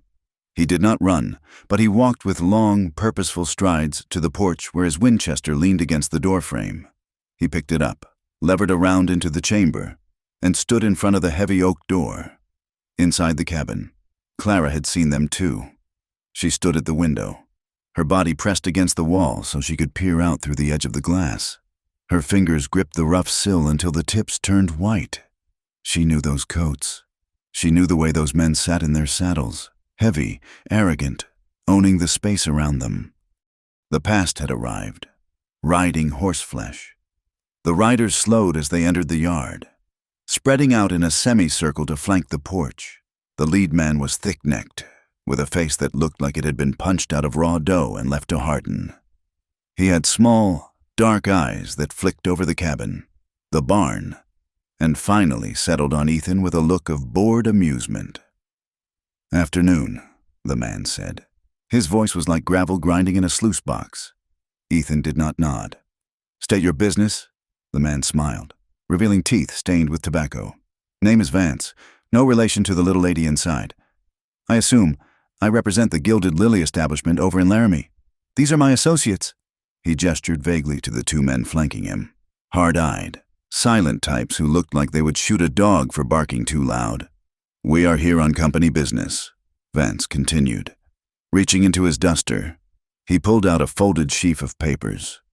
"We have documentation here regarding a piece of property that was unlawfully removed from the freight office in Bitter Creek, a shipment that belongs to us." Ethan held his ground, the rifle resting easily in the crook of his arm, the barrel pointed at the dirt but ready to rise. "There is no property here, only my wife." Vance laughed, a short, barking sound. "Your wife? Yes, we heard you played house with the delivery, but see, friend, putting a ring on stolen goods does not make them yours. The girl has debts. Her contract was sold to us. She belongs in Laramie, working off what she owes." Clara, listening through the thin glass, felt a wave of nausea roll through her. Stolen goods, working off what she owes. The word stripped her of her humanity, reducing her to a column of figures in a ledger. "She is a free woman," Ethan said, his voice dropping an octave, becoming the low rumble of earth before a slide. "She is legally married. That contract is void." Vance sighed, shaking his head as if dealing with a slow child. "Look, Calloway, we are reasonable men. We know you are out of pocket for the freight charges. We are willing to reimburse you." Vance reached into his saddlebag and pulled out a heavy leather pouch. He jiggled it, the unmistakable clink of gold coins cutting through the heavy air. "We will buy out your interest," Vance said. $500. That buys you a lot of cattle, and it saves you a lot of bleeding. Send her out. We will put her on a horse, and we will ride away." Ethan stared at the bag of money. It was more than he made in 2 good years. It was the price of a life. Inside the cabin, Clara stopped breathing. She watched Ethan's back. She saw his hand tighten on the stock of the rifle. She saw the tension coil in his shoulders, the way his weight shifted slightly to the balls of his feet. She remembered the story of the man in the saloon. She remembered that Ethan Calloway had killed for less than this. For a second, the silence stretched so tight it sang. The wind picked up, tugging at the hem of Ethan's coat. "Put the money away," Ethan said, "before I decide to bury it with you." Vance's smile vanished. He dropped the pouch back into his bag and let his hand drift toward the Colt on his hip. The two men beside him tensed, their eyes locking on Ethan. "You are making a mistake," Vance said softly. "You are a rancher, Calloway. You have stock. You have a barn. You have a life out here alone. Accidents happen." "Are you threatening me?" Ethan asked. "I'm telling you the law," Vance said. "We have papers. The sheriff in Bitter Creek knows we are here. If you do not hand over the stolen property, we will go get the badge. And if the law does not work, well, the plains are a big place. People disappear." Ethan leveled the rifle. The barrel came up smooth and fast, centering on Vance's chest. "Get off my land," Ethan said. Vance looked at the rifle, then at Ethan's eyes. He saw something there that made him pause. A reckless, absolute willingness to pull the trigger. He raised his hand slightly, backing his horse away. "All right," Vance said. "All right. We will do this the official way. We will go see Sheriff Brady." He turned his horse, signaling his men to follow. But before he spurred the animal, he leaned forward in the saddle, looking past Ethan to the window where Clara stood. He could not see her clearly, but he knew she was there. "You hear me, girl?" he shouted. "You are coming with us, either in our rooms or in the ground. Makes no difference to the ledger." He spurred his horse, and the three men thundered out of the yard, leaving a cloud of dust that hung in the humid air like poison. Ethan stood on the porch until they were out of sight. Only then did he lower the rifle. His hands were shaking, not from fear, but from the adrenaline of a violence barely contained. He turned and entered the cabin. Clara was standing by the table, her face ashen. She looked at him with wide, terrified eyes. "They will come back," she whispered. Ethan nodded grimly. "Get your shawl. We are going to town." "Why?" "Because I am not going to wait for them to turn the law against us. We need to talk to Brady before they buy him." The ride to town was a race against the storm. Thunder rumbled in the west, low and guttural. By the time they hitched the wagon in front of the sheriff's office, the first heavy drops of rain were pitting the dust of the street. Sheriff Brady was a man of comfortable corruption. He sat behind his desk, a half-eaten sandwich on a tin plate, polishing his spectacles. He was thick around the middle and had eyes that avoided direct contact. When Ethan and Clara walked in, Brady sighed, as if their presence was a personal inconvenience. "I was wondering when you would show up." "Ethan," Brady said, not standing up. "You spoke to them." Ethan said, "Just left." Brady said, "Showed me some interesting papers." Ethan, very official. "Seems the young lady has a binding contract with a business in Laramie. Seems she was legally transferred." "She is my wife," Ethan said, slamming his hand on the desk. The sound made Brady jump. "So you say," Brady said, putting his glasses back on. "But Vance tells me you picked her out of a crate like a side of bacon. He says the marriage is a sham to cover up theft of services." Clara stepped forward. "Sheriff, those men are traffickers. They deal in women. I was sold against my will." Brady looked at her, his gaze sliding over her dress, her face, her hands. There was no sympathy in his look, only a dull, judgmental appraisal. "Now, Mrs. Calloway, if that is who you are, a woman does not end up in a crate by accident," Brady said. "Usually. Where there is smoke, there is fire. These men run a legitimate business. They have rights to their investment." "Legitimate?" Ethan snarled. "They threaten to kill us." Brady shrugged. "They are passionate about their property.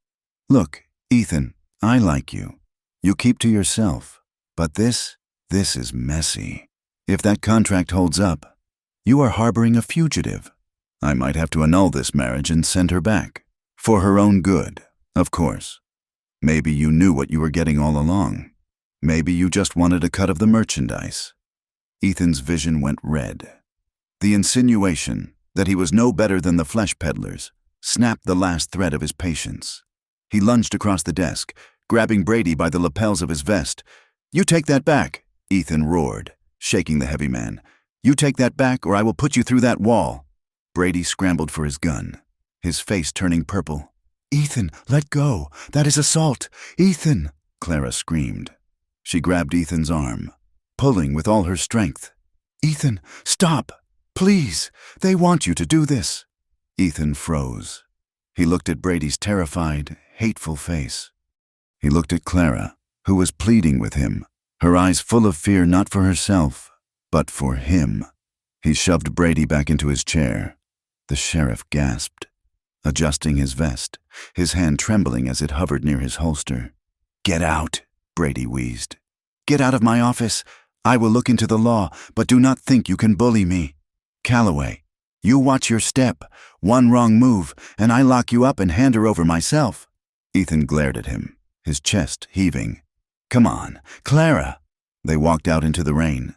The street was emptier now, but there were still people under the awnings. As they passed the general store, a group of women stopped talking. They watched Clara with hard, unforgiving eyes. "I heard she was a saloon girl," one whispered loudly. "No, worse," another replied. "She was ordered, like cattle. A man does not pull a gun on the sheriff for a decent woman. There is something sinful in that house." The words hit Clara like stones. She kept her head high, but inside, she was crumbling. The moral condemnation of the town cut deeper than Vance's threats. Vance just wanted her body. These women wanted to destroy her soul. They saw her as a contamination, a stain on their decent frontier life. Back at the ranch, the storm broke in earnest. Thunder shook the cabin walls, rattling the tin plates on the shelf. The rain lashed against the roof, finding every gap in the shingles. Ethan paced the floor, wet and furious. Clara stood by the hearth, shivering though the room was warm. "We need a lawyer," Ethan said, running a hand through his damp hair. "There is a judge in Cheyenne. I will ride out tomorrow. I will sell the herd if I have to. I will fight them in every court in the territory." "Why?" Clara asked. Her voice was quiet, brittle. Ethan stopped pacing and looked at her. "What? Why are you doing this?" Clara asked, turning to face him. Her face was pale, streaked with rain and tears. "Look at you, Ethan. You almost went to jail today. You have men threatening to kill you. The whole town thinks you are filth because of me." "They are fools," Ethan said. "They are right," Clara cried out. "I am trouble, Ethan. That is all I am. I am a debt that keeps growing. I bring violence and shame to everything I touch. You should have let them take me. You should have taken the money. Stop it," Ethan said. "No," Clara shouted, her voice breaking. "Why are you risking your life for trash? That is what they called me. That is what I am. A thing in a box. You are a good man, Ethan. You have a ranch. You have a name. I am ruining it. I am dragging you down into the mud with me." She was sobbing now, fierce, ugly sobs that tore at her throat. She hated herself in that moment. Hated her past. Hated her weakness. Hated that she had brought this darkness to the only man who had ever shown her kindness. Ethan crossed the room in 2 strides. He grabbed her by the shoulders, his grip hard, shaking her slightly. "Listen to me," he shouted over the thunder. "I do not care about the town. I do not care about the ranch. I care about you." The confession hung in the air, raw and terrified. "I lived like a ghost for 10 years, Ethan said, his voice dropping to a desperate rasp. "I walked these fields alone. I ate alone. I was dead. Clara, until I opened that lid." He stared down at her, his eyes searching hers. "I would rather die standing beside you than live 100 years knowing I handed you back to them. I would rather be ruined with you than respectable without you. You are not trash. You are the only thing in this world that is real to me." Clara stared at him. The self-hatred that had been eating her alive paused, stunned by the ferocity of his words. Suddenly, a crack of thunder exploded directly overhead. A flash of lightning blinded them, and the oil lamp on the table sputtered and died, plunged the room into a flickering gray darkness, illuminated only by the dying fire and the flashes from the window. In that half-light, The distance between them vanished. "Ethan," Clara breathed. She stepped into him. It was not a conscious decision, it was gravity. She buried her face in his chest, grabbing the lapels of his coat, pulling him down to her. She needed to feel that he was real, that he was solid, that he was not going to send her away. Ethan's arms went around her, crushing her to him. He held her like she was the only anchor in a hurricane. He buried his face in her hair, breathing in the scent of rain and smoke and fear. Clara looked up, seeking him in the dark. Their mouths met. It was not a gentle kiss. It was a collision. It was weeks of fear, months of loneliness, and the sharp edge of death pressing against them. It was a kiss that tasted of salt and desperation. Clara opened to him, her hands tangling in his wet hair, pulling him closer, wanting to merge with him, to hide inside his strength. Ethan groaned, a low sound in his throat. The desire he had been holding back, the dam he had built out of honor and guilt, broke. He pressed her back against the rough logs of the wall, his hands moving over her, memorizing the curve of her waist, the heat of her skin through the damp fabric of her dress. For a moment, the world outside, the men, the sheriff, the judgment, ceased to exist. There was only the fire in the blood, the frantic need to claim life in the face of destruction. Then, Ethan's hand brushed the bruise on her shoulder, a mark from where she had hit the side of the crate weeks ago. He froze. He pulled back, gasping for air, his forehead resting against hers. His heart was hammering against his ribs like a trapped bird. "No," he whispered. "Not like this." Clara clung to him, her breath ragged. "Ethan, please, I want to choose." "I know," Ethan said, his voice trembling. "And I want you. God, Clara, I want you more than my next breath. But not while you are afraid. Not while they are out there hunting you." He took her face in his hands, his thumbs tracing her cheekbones. "If we do this," he said softly, "it will be because we are safe, because you are free. Not because we are scared of dying tonight. I will not be another man taking something from you in the dark." Clara looked at him in the flashes of lightning. She saw the hunger in his eyes, but she also saw the iron restraint. He was denying himself to protect her dignity. He was giving her the one thing she had never had, the right to be courted, not consumed. She felt a pang of disappointment. Her body was humming, aching for him, but beneath it, a profound, overwhelming gratitude. "Thank you," she whispered. Ethan kissed her forehead, a lingering seal of protection. "Go to bed. Clara, try to sleep." They separated. Clara lay in the bed, her body awake and throbbing, listening to the rain hammer the roof. Ethan lay on the floor, staring into the dark, his hand on his gun, his soul divided between the terror of the coming fight and the fierce hope of what might come after. The morning dawned gray and wet, the air thick with fog. Ethan was up before a light. He packed a saddlebag with jerky and ammunition. "I am going to ride to the telegraph office at the railhead," he told Clara as he checked the cinch on Bess. "It is a long ride, but I can wire a lawyer in Cheyenne from there. I will be back by midnight."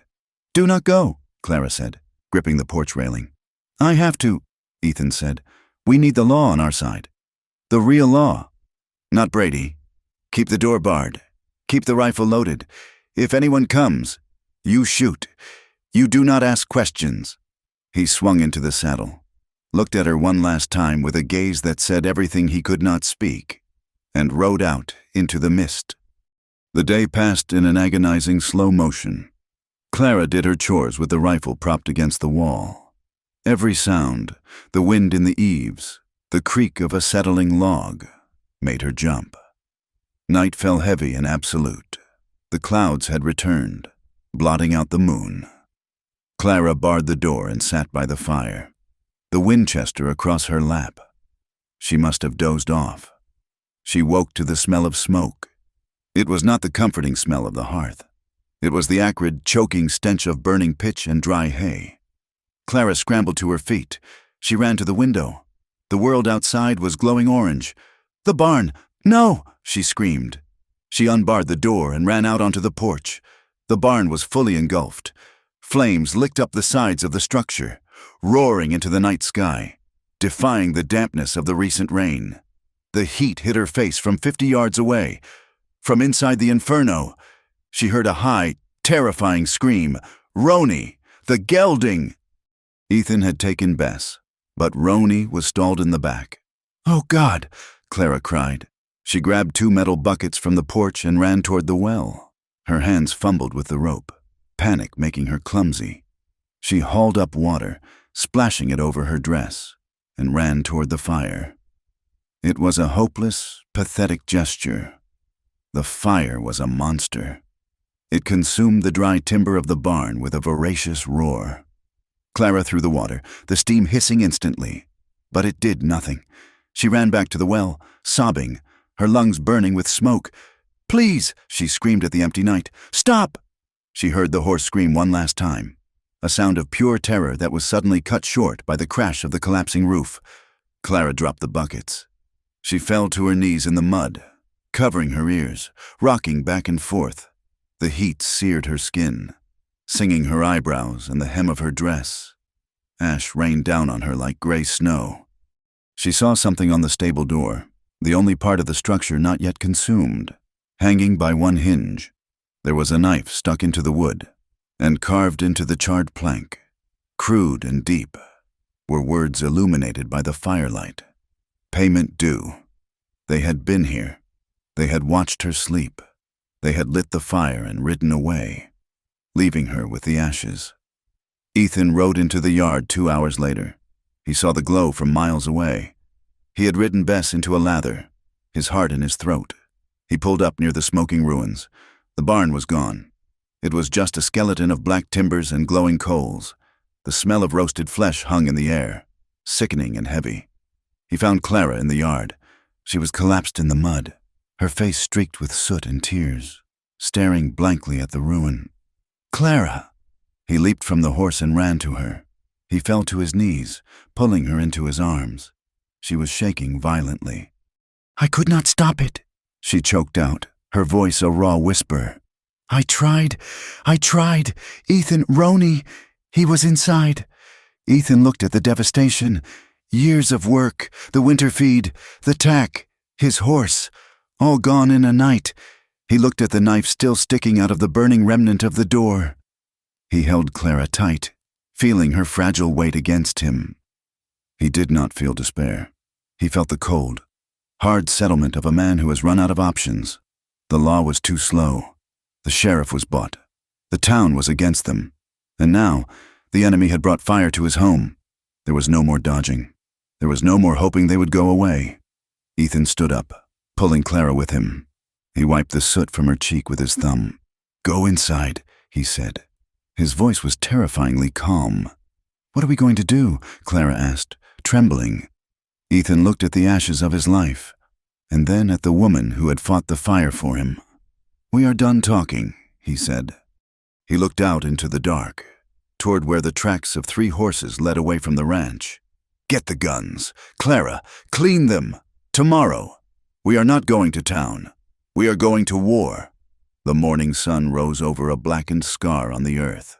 The air still held the acrid, choking stench of wet ash and roasted timber, a smell that clung to the back of the throat and refused to be swallowed. Where the barn had stood, there was now only a skeleton of charred beams collapsing into a heap of ruin.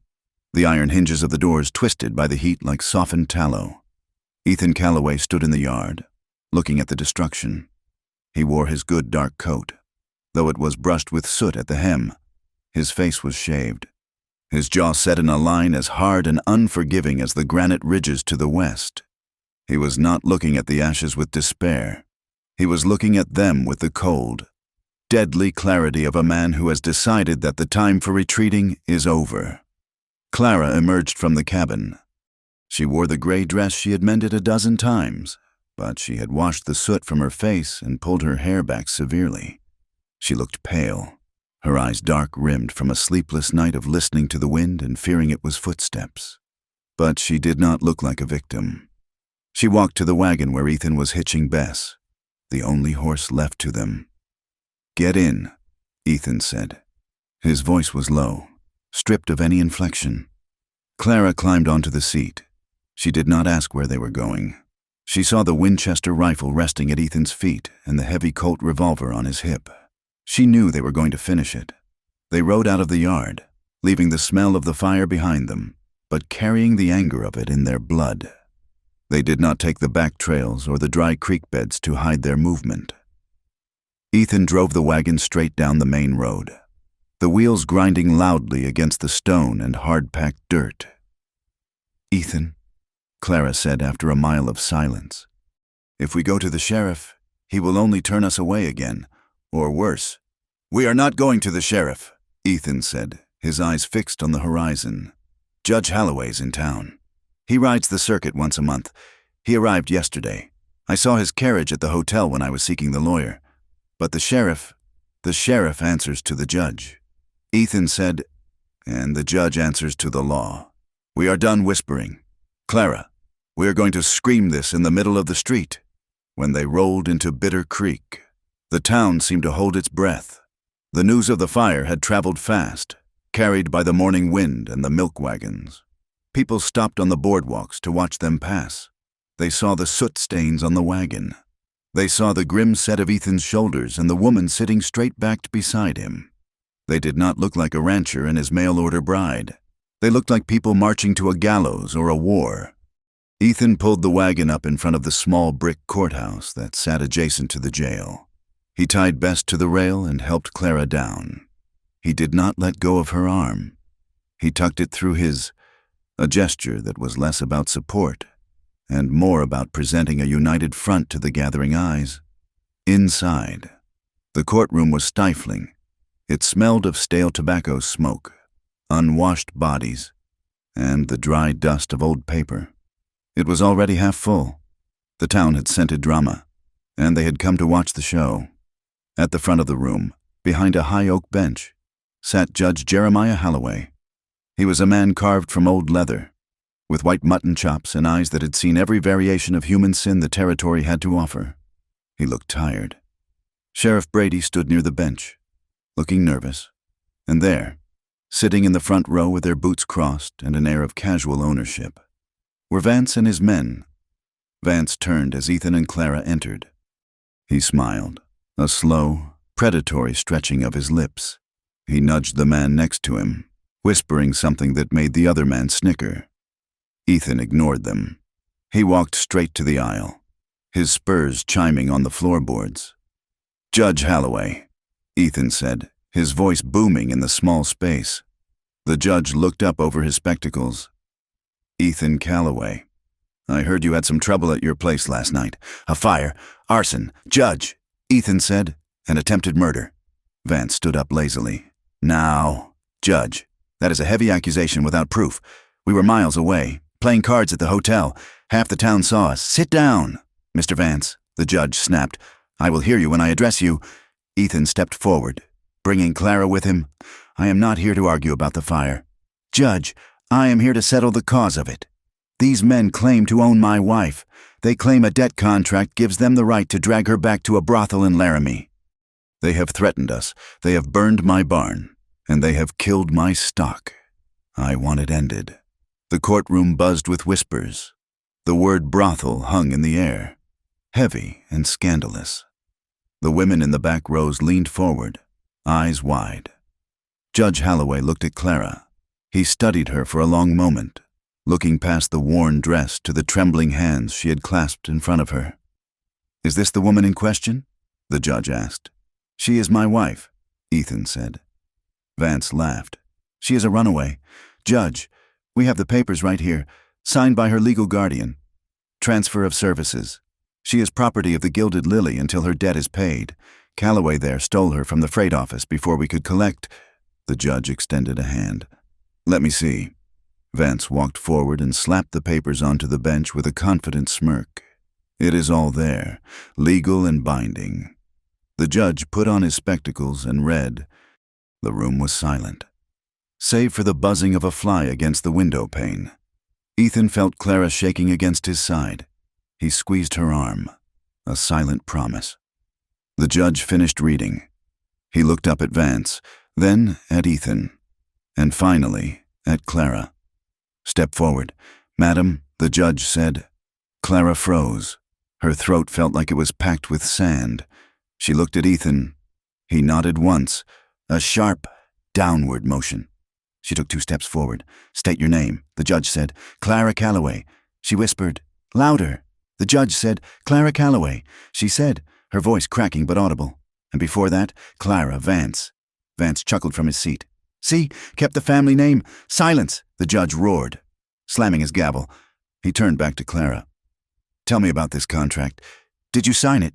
"No, sir." Clara said. Her knees were shaking so badly she thought she might fall. "My stepfather signed it." "And did you agree to the terms?" "No, sir. I was told I was going to be married to a storekeeper." "When he died?" Clara took a breath, fighting the shame that threatened to choke her. "When he died, my stepfather sold the contract to these men. He told me I was going to pay off his debts." "Go on," the judge said, his face unreadable. "They locked me in a room." Clara said. Her voice grew stronger, fueled by the memory of the injustice. "They told me I was not a person anymore. They said I was an investment. When I tried to run, they put me in a crate. They nailed it shut. They shipped me on a train and then a wagon for 3 days. The whispers in the room grew louder. Shocked gasps, ripples through the crowd. They gave me a blanket and a jug of water." Clara continued, the words spilling out now.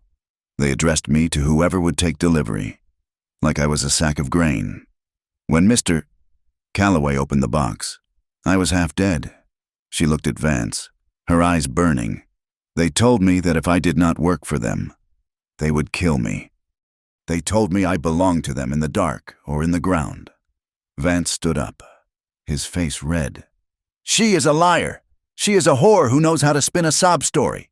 Look at her. She has been living with a killer in a shack." At the word whore, Ethan moved. It was not a conscious decision. It was a reflex, born of a month of suppressed rage.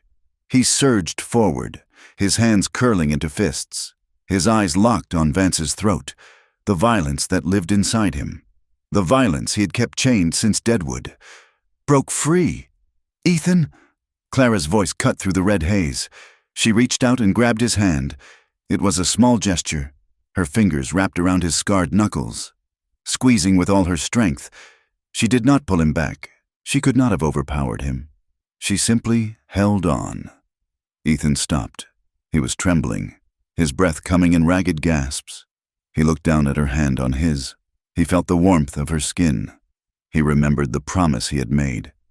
"I will not be another man taking something from you." He took a deep breath, forcing the animal back into its cage. He did not let go of her hand. He stood there, chest heaving, glaring at Vance, grounded by the woman he was ready to kill for. The room was deadly silent. The sight of the scarred rancher, known for his solitude and his violence, being held in check by the small woman beside him, was more powerful than any blow. Judge Holloway cleared his throat. He looked at the papers on his desk. Then, with a slow, deliberate movement, he tore them in half. Vance gaped. "Judge, that is legal binding. It is trash," Holloway said, his voice like iron. He stood up, looking down at the court. "There is no law in this territory, or in this nation, that recognizes a human being as transferable property," the judge declared. "Slavery was abolished in 1865. You cannot sell a woman for debt. You cannot ship a woman in a box. And you certainly cannot claim ownership of a woman who is legally married." He pointed a finger at Ethan. "Mr. Calloway," the judge said sternly, "if you draw that weapon on these men without direct provocation, I will hang you. Do you understand?" "Yes, sir," Ethan said, his voice raspy. "And you, Mr. Vance," the judge said, turning his glare on the brothel man. "If you or your associates go near the Calloway Ranch again, if you threaten this woman again, I will have you arrested for kidnapping, extortion, and arson. I am voiding this contract. Get out of my court." Vance stared at the judge. He looked at the torn papers fluttering to the floor. His face went a mottled shade of violet. He looked at Ethan, and then at Clara. His eyes were flat and dead. promising things that no law could prevent. "This is not over, Calloway," Vance hissed. He turned and marched out of the courtroom, his spurs jingling, his men trailing behind him like angry dogs. The judge sat back down, looking suddenly exhausted. "Case dismissed. Clear the court." Ethan and Clara walked out into the sunlight. They were free. The law had spoken. But as they stood on the steps, watching Vance and his men mount their horses and ride south toward the rocky pass, Ethan felt no victory. He felt the hair on his arms standing up. "They are not going to Laramie," Ethan said quietly. Clara looked at him. "What do you mean?" "They are going to the cut," Ethan said. "They are going to wait for us." He looked at the sun, which was already beginning its descent toward the western peaks. "We have to go back," Clara said. "The cattle. What is left of them?" "We go back," Ethan said, "but we keep the rifle across our knees." The ride back was tense. The sun began to bleed out over the open land, painting the sky in violent streaks of orange and red. The shadows stretched long and thin, hiding the ruts in the road. 6 miles out of town, the road narrowed. It passed through a featureless expanse of sagebrush before entering a jagged cut between two rocky hills known as Devil's Gap. The walls of the cut were steep, littered with boulders and scrub oak. It was a natural choke point. Ethan slowed the wagon as they approached the entrance to the gap. The air was still, too still. There were no birds singing. "Get down," Ethan said softly. "What? Get on the floorboards," Ethan commanded. "Now!" Clara slid off the seat, curling herself into the small space beneath the dashboard. Ethan wrapped the reins around his hand and pulled the Winchester from beneath the seat. He snapped the reins. "Yeah!" Bess lunged forward. The wagon surged into the gap, the wheels clattering loudly against the echoing stone walls. The first shot sounded like a crack of thunder. A bullet slammed into the wood of the wagon seat, inches from Ethan's hip, sending a shower of splinters into the air. Ethan did not hesitate. He raised the rifle and fired blindly at the rocks to the left, where a puff of smoke had appeared. He slapped the reins, urging the horse into a gallop. More gunfire erupted from the right side of the canyon. Bullets sparked off the iron rims of the wheels. One whizzed past Clara's ear, snapping like an angry insect. Ethan saw a shape rise from behind a boulder.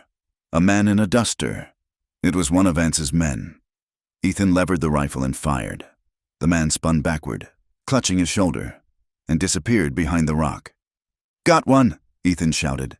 But as he turned to aim at the other side, a heavy impact slammed into his left shoulder. It felt like being kicked by a mule. The force of the bullet spun him around on the seat. The rifle flew from his numb fingers, clattering onto the road. Ethan grunted, a sharp, wet sound of pain, and slumped sideways. "Ethan!" Clara screamed. She scrambled up from the floorboards. Ethan was half hanging off the seat, his face gray, blood spreading rapidly across the shoulder of his coat. He was trying to lift himself, but his arm was useless. The wagon was slowing down as Bess panicked, dancing in the traces. From the shadows of the rocks, Vance emerged. He was on foot, holding a revolver, walking calmly toward the wagon. He was smiling. "I told you, Calloway!" Vance shouted. "In the ground!" Ethan groaned, reaching for the Colt on his hip with his good hand, but he was dizzy, his movements sluggish. He could not get the gun clear of the holster. Vance raised his pistol, aiming at Ethan's chest. Clara looked at the rifle lying in the dust behind them. Too far. She looked at Ethan, bleeding and helpless. She looked at the man walking toward them to execute her husband. She did not think. She did not weigh the moral cost.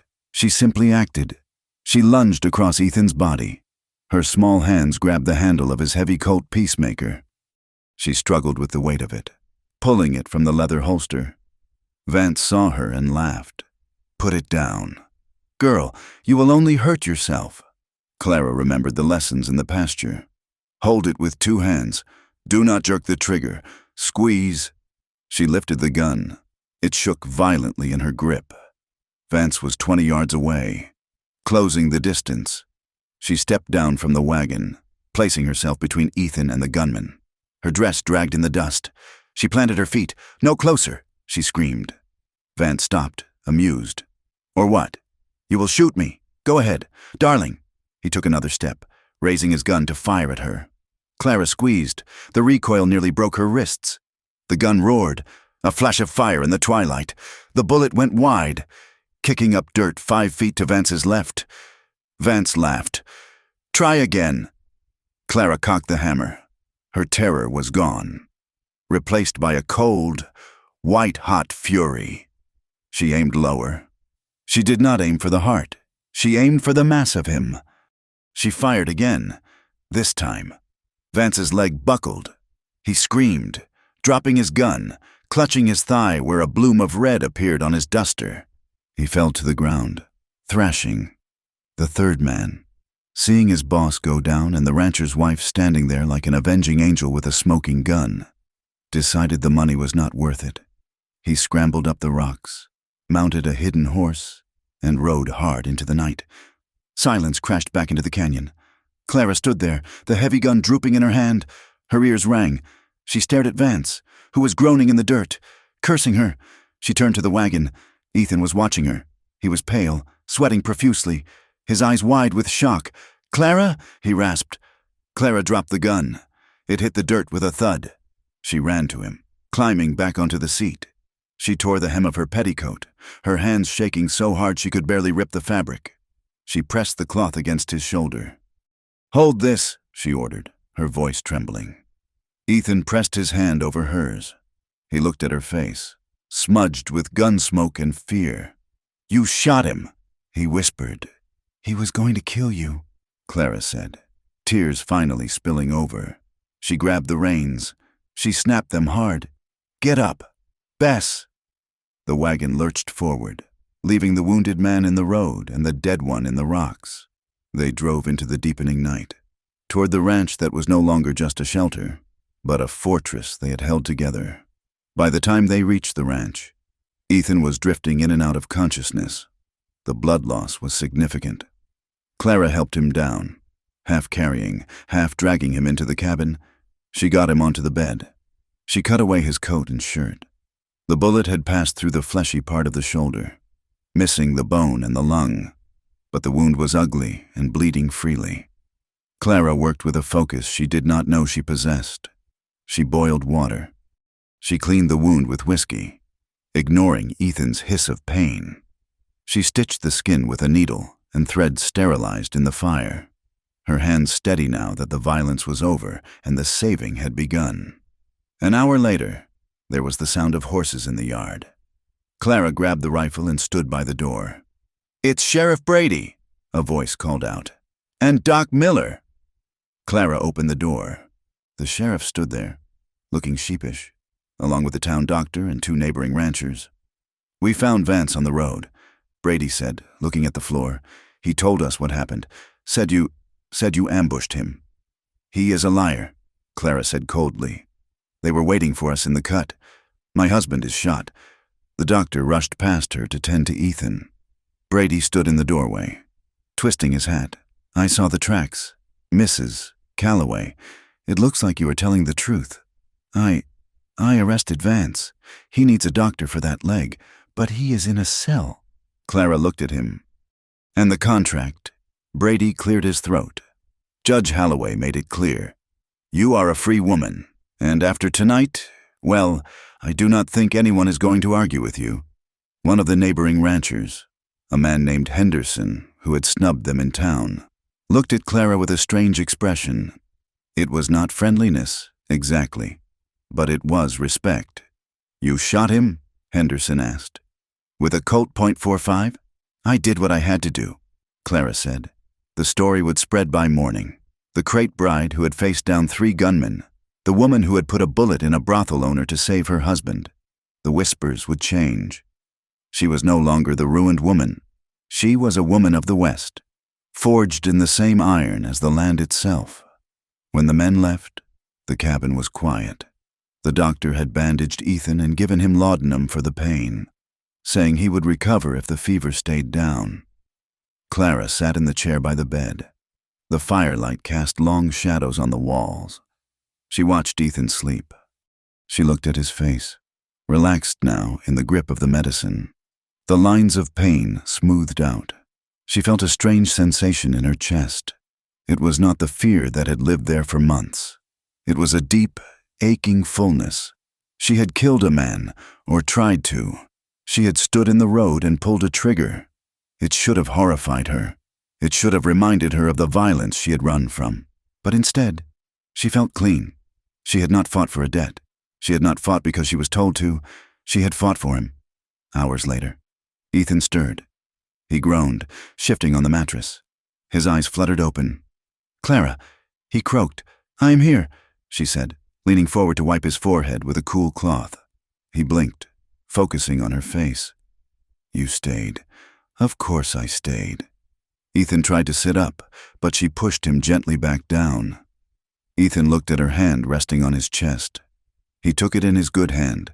His grip was weak, but his skin was warm. "I remember," he whispered. "In the cut, you stepped in front of me. You were hurt."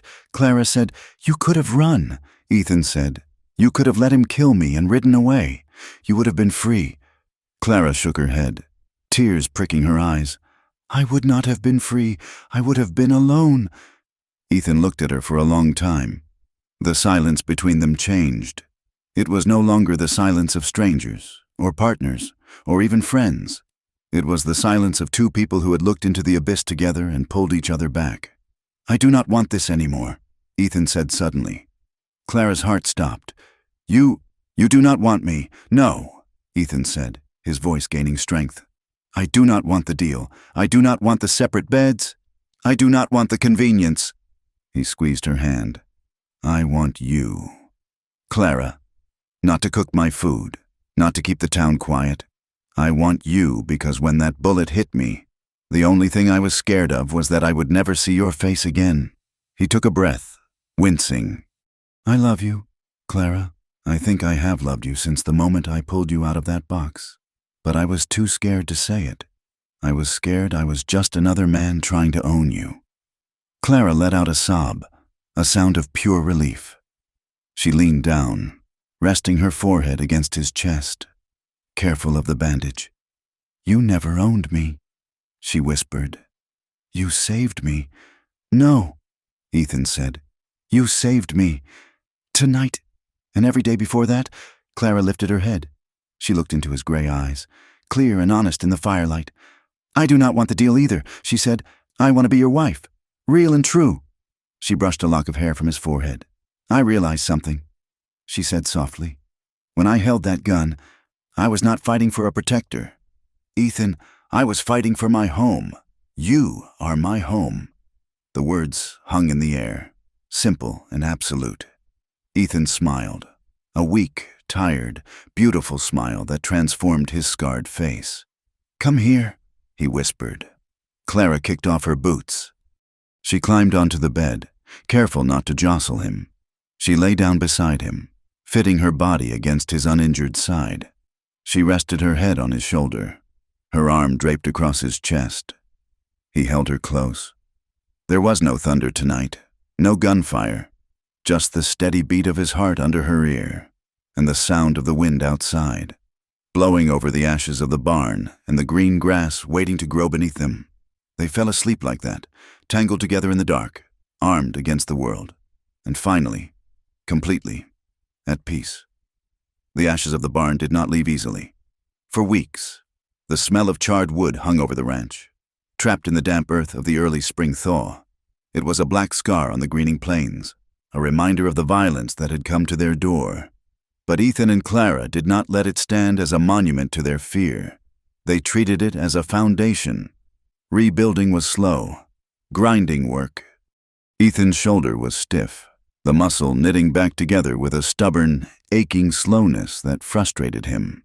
The doctor had warned him against heavy lifting, which meant the burden of the labor fell on Clara. She took to it with a ferocity that surprised them both. She wore Ethan's old work gloves, which swallowed her hands, and hauled blackened timbers to the burn pile. She mixed mortar for the new stone foundation, her arms coated in gray dust, sweat tracking through the soot on her forehead, the land as if testing their resolve. threw its worst at them. Late frosts killed the early wildflowers. Sudden, violent hail battered the roof of the cabin, sounding like 1,000 hammers trying to break in. Through it all, Ethan sat on the porch or stood by the fence, his arm in a sling, directing her. At first, he hated it. He was a man defined by his strength, by his ability to bend the world to his will with his hands. To sit and watch his wife, small, pale Clara, struggle with a crossbeam made his jaw ache with tension. "Lift with your legs, not your back," he would call out, his voice sharp with worry. "I am lifting," Clara would grit out, her teeth clenched as she heaved the wood into place. "Stop mothering me. Ethan, I am not made of glass." "I know you are not," Ethan retorted, a dry smile touching his lips. Glass does not argue this much. It was a new sound between them. Banter. It was light, teasing, a way to bridge the gap of pain and exhaustion. In the evenings, when the sun dipped below the peaks and turned the sky to a bruised purple, they would sit on the porch steps, too tired to move. "You missed a spot with the saw," Ethan said one evening, pointing with his good hand at a fence post she had trimmed. "It is crooked. It is rustic," Clara replied, wiping her brow with her sleeve. "It adds character. Besides, the cows do not care about geometry." "The cows might not, but I do," Ethan said, though his eyes were warm. "You are a terrible carpenter, Mrs. Calloway, and you are a terrible supervisor, Mr. Calloway," she shot back, leaning her head against his good shoulder. The sharp edges of their pasts, the guilt, the shame, the fear of the crate, were being smoothed down, day by hard day, like rough wood under a plane. They were no longer two strangers trapping themselves in a cabin for protection. They were partners, sweating and bleeding into the same soil. One evening in late May, the air turned suddenly warm, carrying the scent of sage and heated earth. They had spent the day hauling fresh lumber from the wagon, stacking it for the framing of the new barn. Clara's muscles burned with a deep, satisfying ache. They ate a simple meal of cornbread and beans by the light of the kerosene lamp. The cabin was quiet, but it was a comfortable silence, filled with the ticking of the clock and the settling of the logs. Ethan shifted in his chair, wincing. His hand went to his shoulder. "Is it hurting?" Clara asked, setting down her fork. "It is stiff," Ethan admitted. "The dampness gets in." "Let me look at it," Clara said. She stood up and walked around the table. Ethan did not protest. He let her help him stand, let her unbutton his shirt. Her fingers were deft and gentle, moving over the fabric with a familiarity that made his breath catch. She peeled the shirt back, exposing the angry red pucker of the bullet wound and the constellation of older white scars that mapped his history of violence and survival. Clara inspected the wound. "It is healing well," she said softly. "The redness is gone." She did not pull away. Her hand lingered on his skin, her fingertips tracing the line of his collarbone, then drifting down to the heavy muscle of his chest. It was not a nurse's touch. It was a woman's touch. Ethan looked up at her. Her face was illuminated by the golden lamplight, her eyes dark and unreadable. He felt a sudden, thundering pulse in his throat. "Clara," he warned, his voice rough. She did not stop. She moved her hand to his neck, her thumb brushing the pulse point. "I am not afraid, Ethan," she whispered. Ethan closed his eyes. "I am," he said. "What are you afraid of?" He opened his eyes, looking straight into hers. "I am afraid of breaking you. I am afraid that if I touch you, if I really touch you, I will be just like them. Another man taking what he wants." Clara stepped closer, until her skirts brushed against his legs. She took his face in her hands. "You are not them," she said fiercely. "They took... You waited. You waited until I was ready. You waited until I was strong." She leaned down, pressing her forehead against his. "I am strong now, Ethan, and I am not a thing to be broken. I am your wife." The air in the room seemed to vanish, replaced by a thick, humming heat. The desire that had been simmering between them for months, through the storms, The gunfights, the long nights of lying in separate beds, boiled over. But it was not a frantic, desperate thing. It was slow. It was heavy. Ethan stood up. He wrapped his good arm around her waist, pulling her flush against him. He kissed her. It was a question, a slow exploration of her mouth, tasting the cornbread and the sweetness of her breath. Clara answered him, opening to him, her hands tangling in his hair. They moved to the bed. It was not the narrow cot of a stranger anymore. It was their marriage bed. Ethan undressed her with shaking hands. He paused at every layer, giving her the chance to stop him, to pull away. But Clara did not pull away. She stepped out of the dress, the petticoats, until she stood before him in the dim light, pale and scarred and beautiful. She reached for his belt. When they finally lay together, skin against skin, the world outside ceased to exist. There was no wind, no fire, no town gossip. There was only the heat of their bodies and the frantic beating of their hearts. Ethan moved over her, supporting his weight on his good arm, careful not to crush her. He watched her face, searching for any sign of fear. "Clara," he whispered, his voice sounding like a prayer. She looked up at him, her eyes shining with tears. "I am here," she said. "I am choosing this." When he entered her, she gasped, not in pain, but in a sudden, sharp intake of realization. This was not being used. This was being known. It was a claiming. Yes, but it was mutual. She wrapped her legs around him, pulling him deeper, demanding as much as she gave. They moved together in a rhythm that was ancient and new.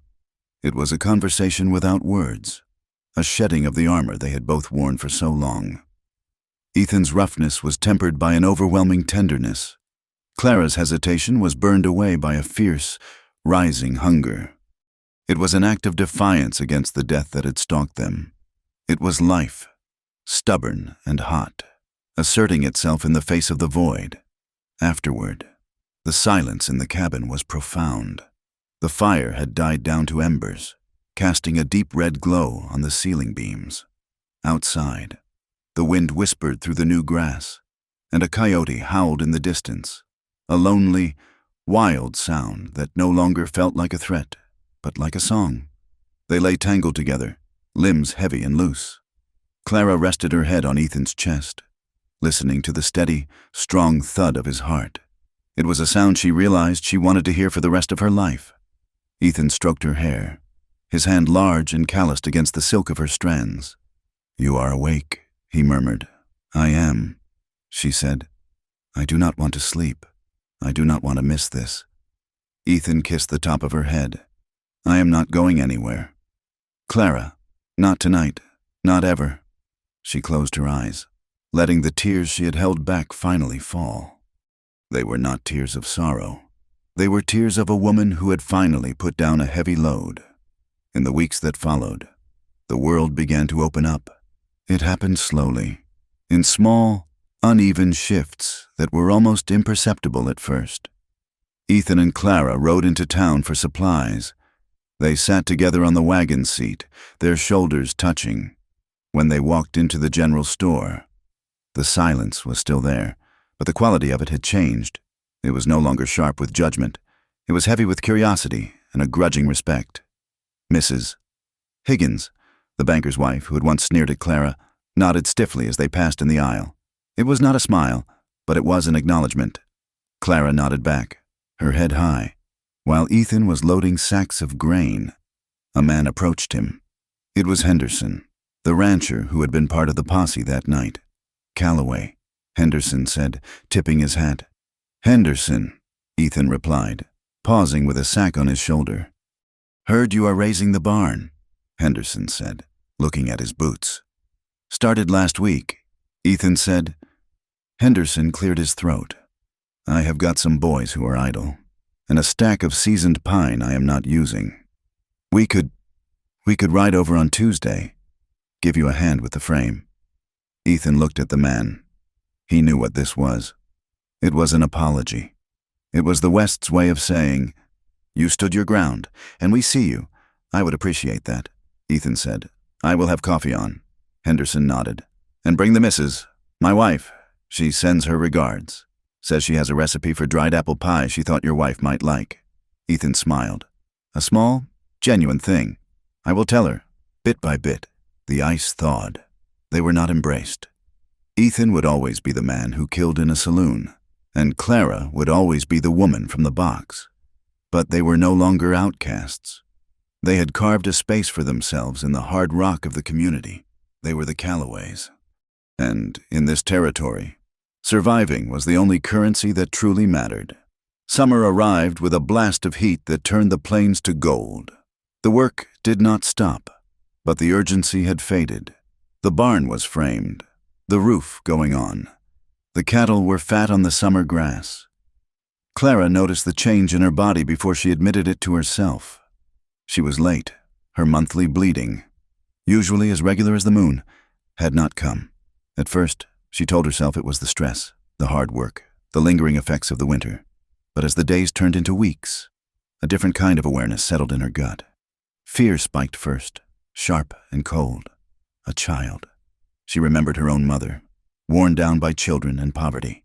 She remembered the trap of biology that kept women tethered to men who did not want them. She looked at her flat stomach in the mirror of the washstand and felt a wave of panic.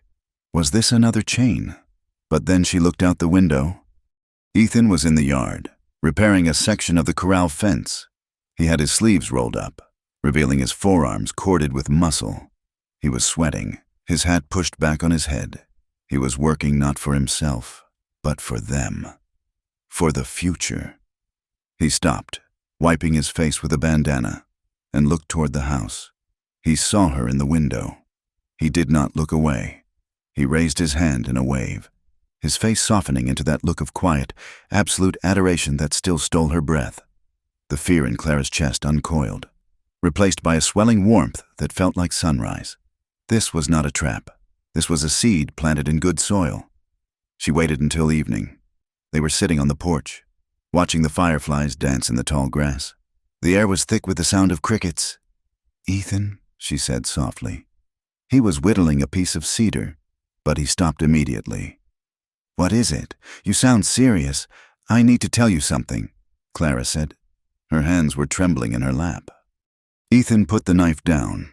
He turned on the bench to face her, his face instantly alert, worried. "Is it the men? Did you see something?" "No," Clara said quickly. "No, nothing like that." She took a deep breath, looking out at the darkening mountains. "My time. It has not come," she said. "I am late. 2 months late." Ethan stared at her. For a moment, he did not seem to understand. He looked at her face, then down at her hands, then back to her eyes. "Late?" he whispered. Clara nodded, tears prickling her eyes. I think we are going to have a child." Ethan went completely still. He looked like a man who had been struck by lightning but was still waiting for the thunder. His mouth opened slightly, but no sound came out. "Ethan?" Clara asked, a flicker of worry returning. "Are you—" He moved so fast she flinched. He slid off the bench and fell to his knees in front of her. He buried his face in her lap, wrapping his arms around her waist. "Ethan?" She felt his shoulders shaking. She put her hands on his head, her fingers tangling in his rough hair. He looked up. His face was wet with tears. The stoic, scarred rancher who had faced down gunmen without blinking was weeping. "A child," he choked out. "A baby?" "Yes," Clara smiled, the tears spilling over her own cheeks now. "A baby." Ethan let out a laugh that was half sob. He pressed his ear against her stomach, listening to the silence of the life growing inside. "I thought I would die alone," he whispered against her dress. "I thought the name Calloway would end with me in a pine box." "Not anymore," Clara said. He looked up at her, his gray eyes shining with a fierce, blinding joy. "I will build a cradle. I will start tomorrow. Cherry wood. I have some seasoned cherry wood in the shed." He kissed her hands, her stomach, her face. He treated her like she was made of spun glass and iron, precious and unbreakable all at once. The joy in him blurred the lines of his scars. The broken man was gone, replaced by a father. A week later, They rode to town. It was a Sunday. The church bell was ringing, a clear, high sound that drifted over the dusty roofs. Clara wore a new dress.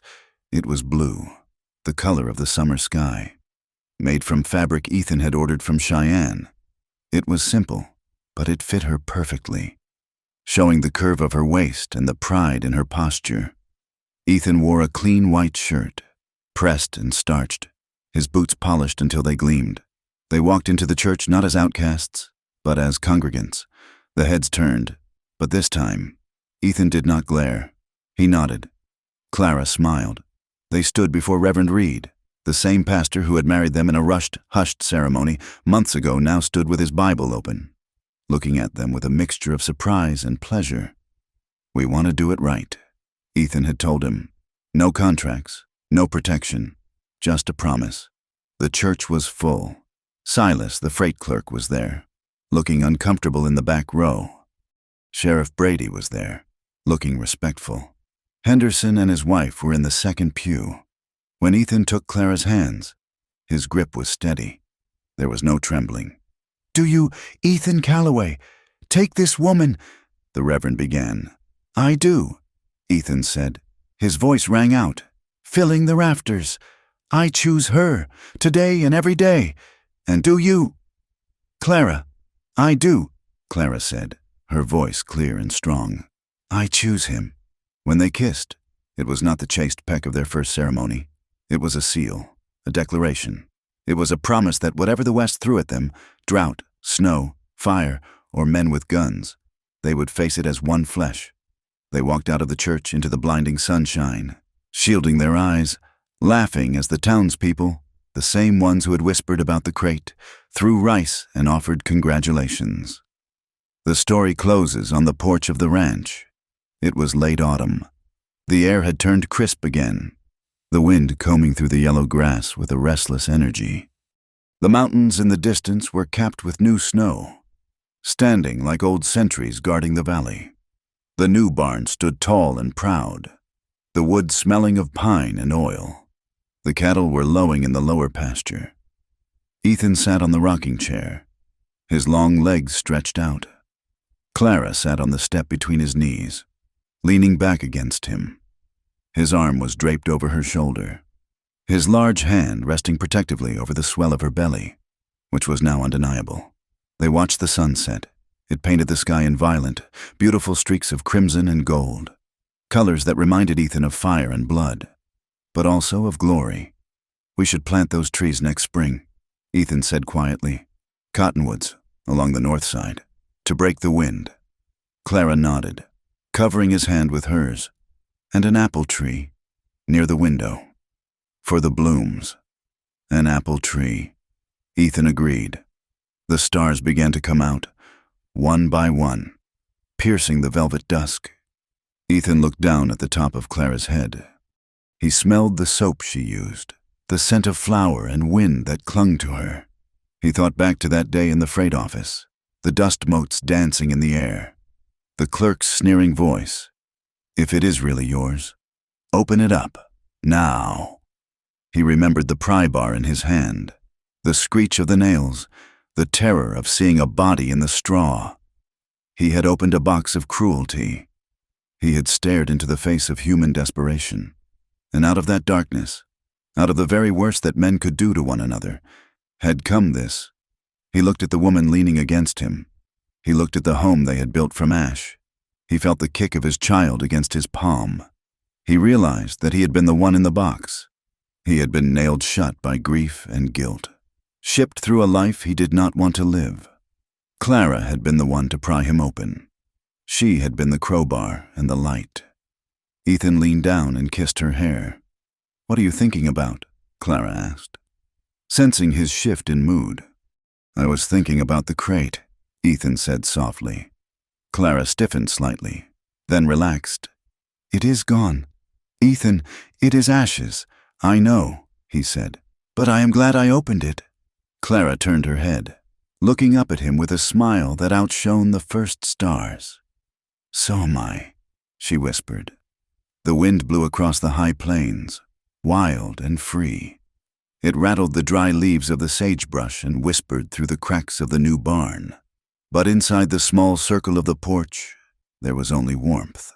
The rancher and his wife sat together in the dark, watching the night roll in, ready for whatever morning would bring. Thank you for listening to this story of Ethan and Clara. It has been a long journey from the cold floor of a freight office to the warmth of a family porch, and I am grateful you rode along with us. I would love to know where you are listening from today. Please leave a comment below and share your location. If you enjoyed this tale of the American West, please consider subscribing to From Wild West for more stories of grit, survival, and love on the frontier. I invite you to share your thoughts on the story in English. I read every comment and value your perspective on how these two broken souls found their way home. Until next time, keep your eyes on the horizon.